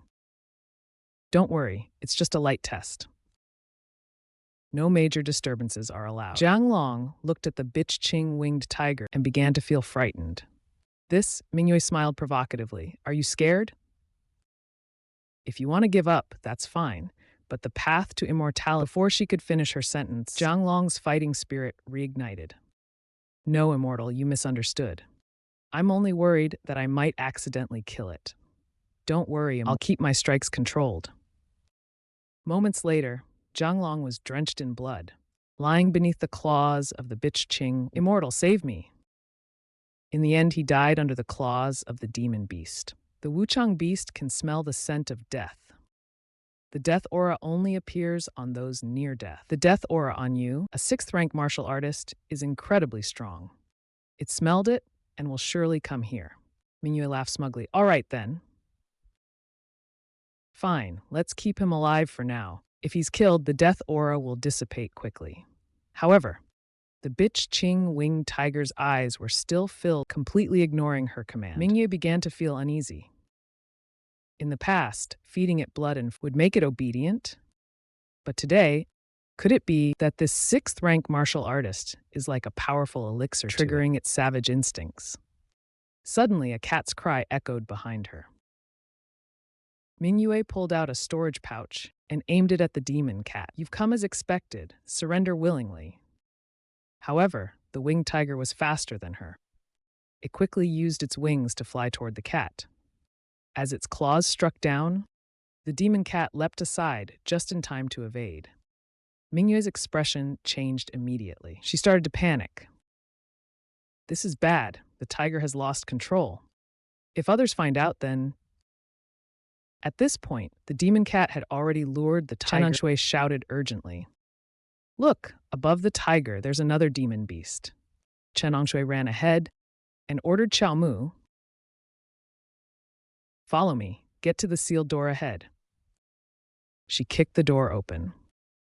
But when she saw Zhang Long's body on the ground, she regretfully realized she was a step too late. Chen Yingshe coldly stated what she knew.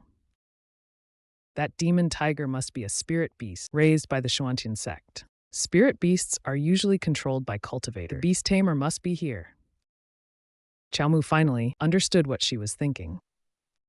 Are you saying that the case of this unruly spirit beast was caused by the Xuantian sect? Suddenly, he noticed something unusual.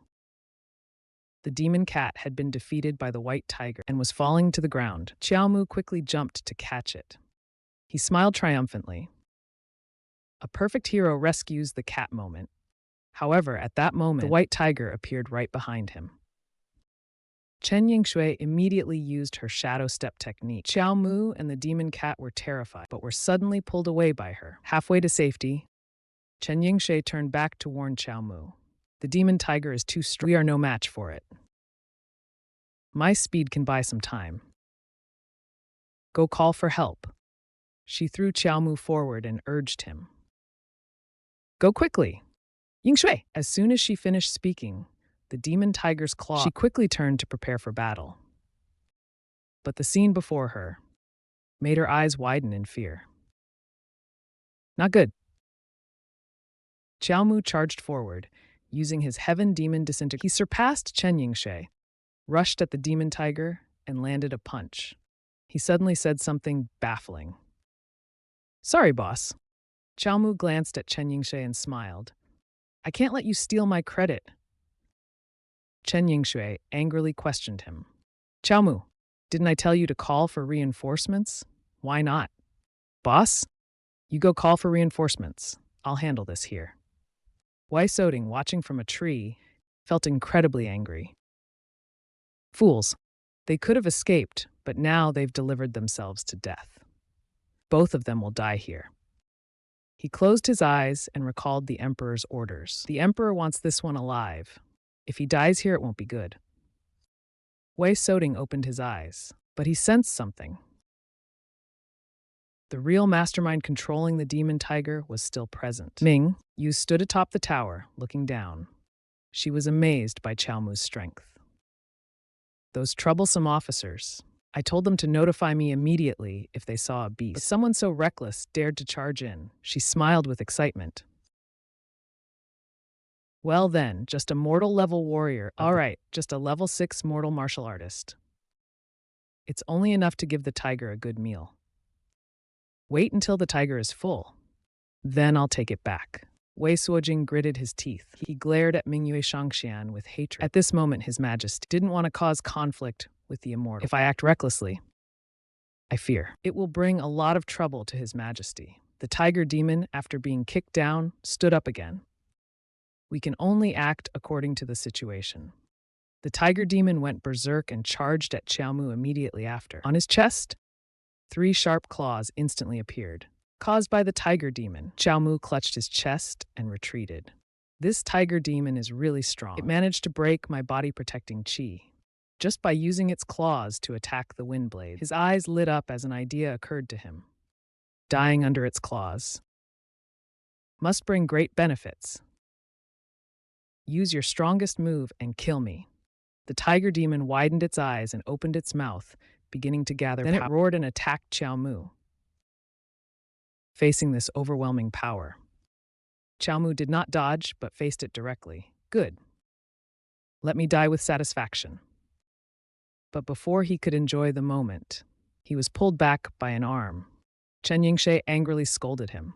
What are you doing? Dodge, stop interfering, let me die. She continued to remind Qiao Mu that the tiger demon was very and could not be confronted head-on. You can only use your body technique to suppress it. Find its weakness and strike a fatal blow. Now I will teach you the shadow stealth technique. Carefully observe my movements and remember them well. After saying this, Chen Yingshe began teaching the technique to Qiao Mu. Harness the energy. Balance emptiness and reality, step on it. Cycle the small celestial orb continuously. But at this moment, Qiao Mu was being choked so tightly that he was about to suffocate. Please, if you want to. Teach me. Let me down first, then teach. In this situation, even a deity wouldn't be able to learn. Qiao Mu glanced at the system panel next to him after seeing the content on it. He was so surprised that he shouted, "Is that even possible?" When the tiger demon's claw swung, Chen Yingshui immediately threw Qiao Mu away. Qiao Mu, she touched the hilt of the sword at her waist, then drew it and slashed at the tiger demon. But this slash didn't injure it at all. The sword even shattered. This tiger demon has profound inner strength. Ordinary swords and blades cannot harm it. Chen Yingshui quickly dodged the tiger demon's attack. Although the shadow stealth technique can evade its attacks, it still cannot harm it. If this continues, even if Qiao Mu masters the shadow stealth technique, we are bound to lose. Mingyue smiled proudly, laughing loudly, not knowing her limits. That is the sacred beast of the saint. It is immune to fire and water, and no blade can pierce it. She smiled. You just lie there and wait to be eaten. For mortals like you, this is a great honor. At this moment, the tiger demon had opened its mouth wide and charged at Chen Jing. Just as the shadow stealth technique was completed, Qiao Mu immediately used the celestial charge toward the tiger demon. He smiled, extremely excited. Seeing him rushing in, Chen Yingshe immediately tried to stop. Go quickly, you can't defeat it. The tiger demon immediately attacked Qiao Mu, but Qiao Mu was able to easily dodge all of its attacks. He thought to himself, "Greedy, give me more time." To the astonishment of the tiger demon, Qiao Mu suddenly appeared above its head. Then he jumped down and punched it on the head. Chen Yingshe gaped in astonishment. Even Wei Suojing, observing from outside, was equally stunned. He began to speculate. The power of the attack just now far exceeded that of a level 6. Could it be the celestial demon dissolution? Moreover, he also combined it with an extremely fast body. The power was multiplied. Wei Suojing began to feel fear. Qiao Mu also had a reckless fighting style. Pure offense, no defense. This Qiao Mu is truly vicious. Chen Yingshe stared in disbelief. Did he use our family's shadow stealth technique?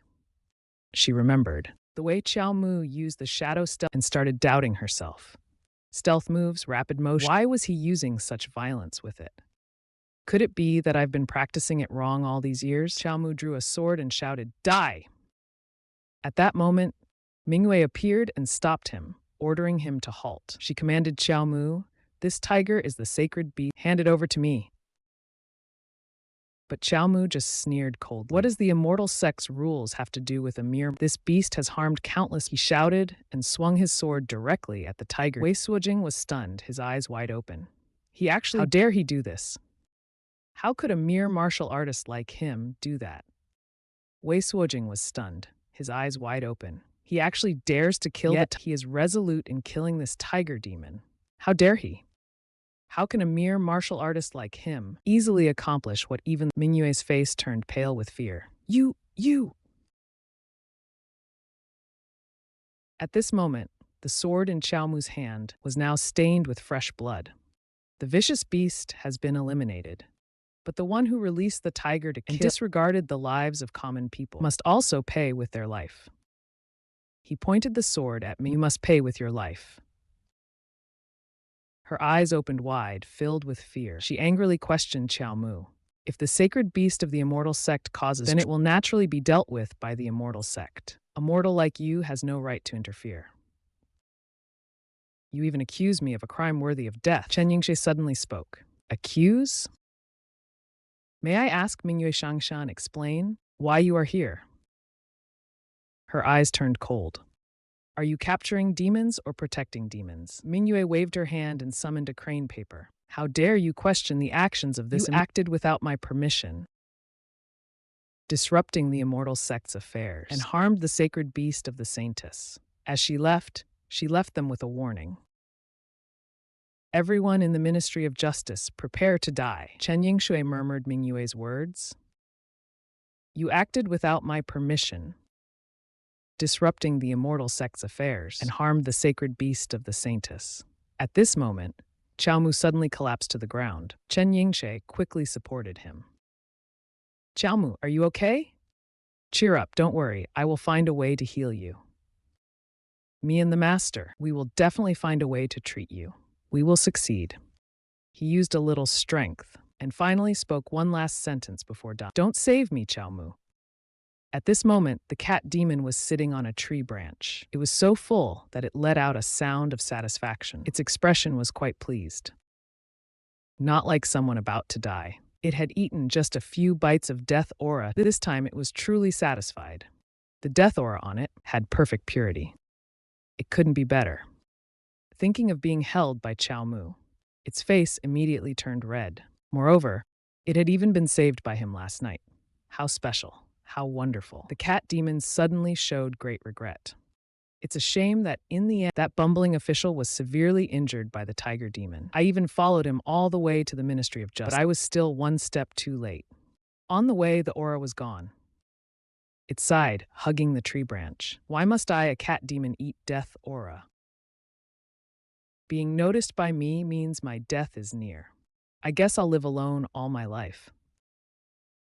Suddenly, something fell to the ground, causing it to jump in fear. Xiaomu sat on the ground, painfully rubbing his head. It hurt. How come I'm revived here on a tree? He's not dead. The cat demon immediately jumped and hugged Xiaomu. Xiaomu angrily pinched its face. Why is it you again? Are you really going to stick to me like this? In the end, Xiaomu gave in and let the cat demon cling to him. Fine, if you like me so much, I'll consider you my lucky charm from now on. He looked at the system panel in front of him. Let me check how the death evaluation goes this time. A scrape, scales were peeled off, and I only got a B+. Xiaomu stroked his chin while petting the cat. Could it be that my death wasn't impactful enough? Impossible. This case must have been reported by Chen Yingshui. The immortal of Xuantiandao released a demon beast to kill people, and the constable, Xiaomu, fought desperately to slay the beast. Can this be considered a heroic act? He suddenly had a realization. Unless this case was suppressed halfway, that means no one knows about it at all. No wonder these immortals are so arrogant. They are certain that the imperial court won't dare to make it a big. Xiaomu immediately thought of a plan. If the Ministry of Justice won't make a move, I'll do it. Even if I'm wrong, I'm no longer a constable anyway. He closed his eyes and began to circulate his chi. After reaching a minor achievement in the Eternal Life Fist practice, every time I revive, I receive a reward that enhances my blood vitality, but my appearance basically remains unchanged, because the blood vitality is stable at the peak of my body's condition. Why does each resurrection consume my lifespan? But the progress in the Eternal Life extends my life. Xiaomu laughed loudly. Now, I've reached a breakthrough in the Eternal Life Fist practice. I wonder how many more years I can live. He stood up and said, "Let's go, impermanence. We'll change our clothes and head to Xuantiandao to capture people." The scene shifted to Xuantiandao. Xiaomu looked around and guessed. Could this be the former residence of the Yin Chao family? Today is the 15th. Pilgrims are coming to Xuantiandao, offering incense, quite a few people. Just then, a quarrel caught his attention. Please, immortal, bless us, help us. My son and daughter-in-law were killed by a demon. The old woman kept praying. My granddaughter hid in a cupboard that day. She was so scared that she became foolish. Please, immortal, save my granddaughter. The man reminded her. Please be quiet. The immortal's temple is. Do you not see the 5th grade bronze medal still offering? Wait behind and be quiet. The immortal is busy. The old woman outside kept bowing and begging. Please, I can't wait any longer. This is my only I will bow down and ask the immortal for. I've asked many times already. Wait, if you make more noise, suddenly a voice I'm waiting, Mingyue. You just said your son was killed by a demon? And this girl saw everything? The old woman confirmed, yes, give birth to a healthy son. Outside, the old woman kept bowing and praying. Can't wait any longer. This is my only family. I pray bowing before you, asking for help, immortal. I've told you many times. Wait, if you continue making noise, I will not be polite. Suddenly, a voice interrupted him. I've waited. Mingyue approached and asked the old woman, you just said your son was killed by a demon? And this little girl beside you saw everything. How? Sister, the old woman confirmed. That's right. The child was terrified and unconscious until today when she woke up. But after waking, she has been acting like this. She doesn't hear others calling her. The old woman was heartbroken and asked Mingyue, immortal, was my granddaughter eaten by it? Mingyue confirmed. She indeed has symptoms. She turned and said to the two of them, please follow me into the hall. I will personally treat the child. Thank you, immortal. Just then, Xiao Mu appeared, blocking the old woman. Grandmother, you can't follow her. In front of everyone, he boldly exposed Mingyue's crime. She was behind many murders in the city. It was this immortal, Mingyue was shocked, staring at Xiao Mu. Wasn't he almost killed by Little Tiger? How could he appear here unharmed? What is he planning? Why is he here? People started murmuring. Is he talking about the strange? I heard many people. Did the immortal from the Xuantian sect kill people? No way, right? That's the immortal from the Xuantian sect. They have always protected the region of Haiyang. Mingyue stepped close to Xiao Mu. Isn't this Qiao, the constable from the office? You as a constable should act fairly and justly. If you claim that I release demons to kill people, may I ask if you have evidence? Others immediately echoed her. Indeed, no evidence, just slandering. Besides, you're just a lowly constable. Do you intend to arrest an immortal? Exactly. Even the current emperor wouldn't dare. Don't speak nonsense. Mingyue immediately explained to the crowd. Everyone? There was a misunderstanding between me. That's why he is slandering me. Officials of the without permission, no one should trespass on the Xiao Mu. Not only did you also tarnish the reputation of my immortals. She smirked again. So what should the punish? Xiao Mu coldly looked at that moment, the soul-lost child suddenly pointed at Mingyue and shouted, it's her! The child seemed to have awakened, shouting, parents! Xiao Mu coldly looked at immortal Mingyue. At that moment, the soul-lost child suddenly pointed at Mingyue and shouted, it's her! The child seemed to have awakened, shouting, tiger hits tiger! Parents!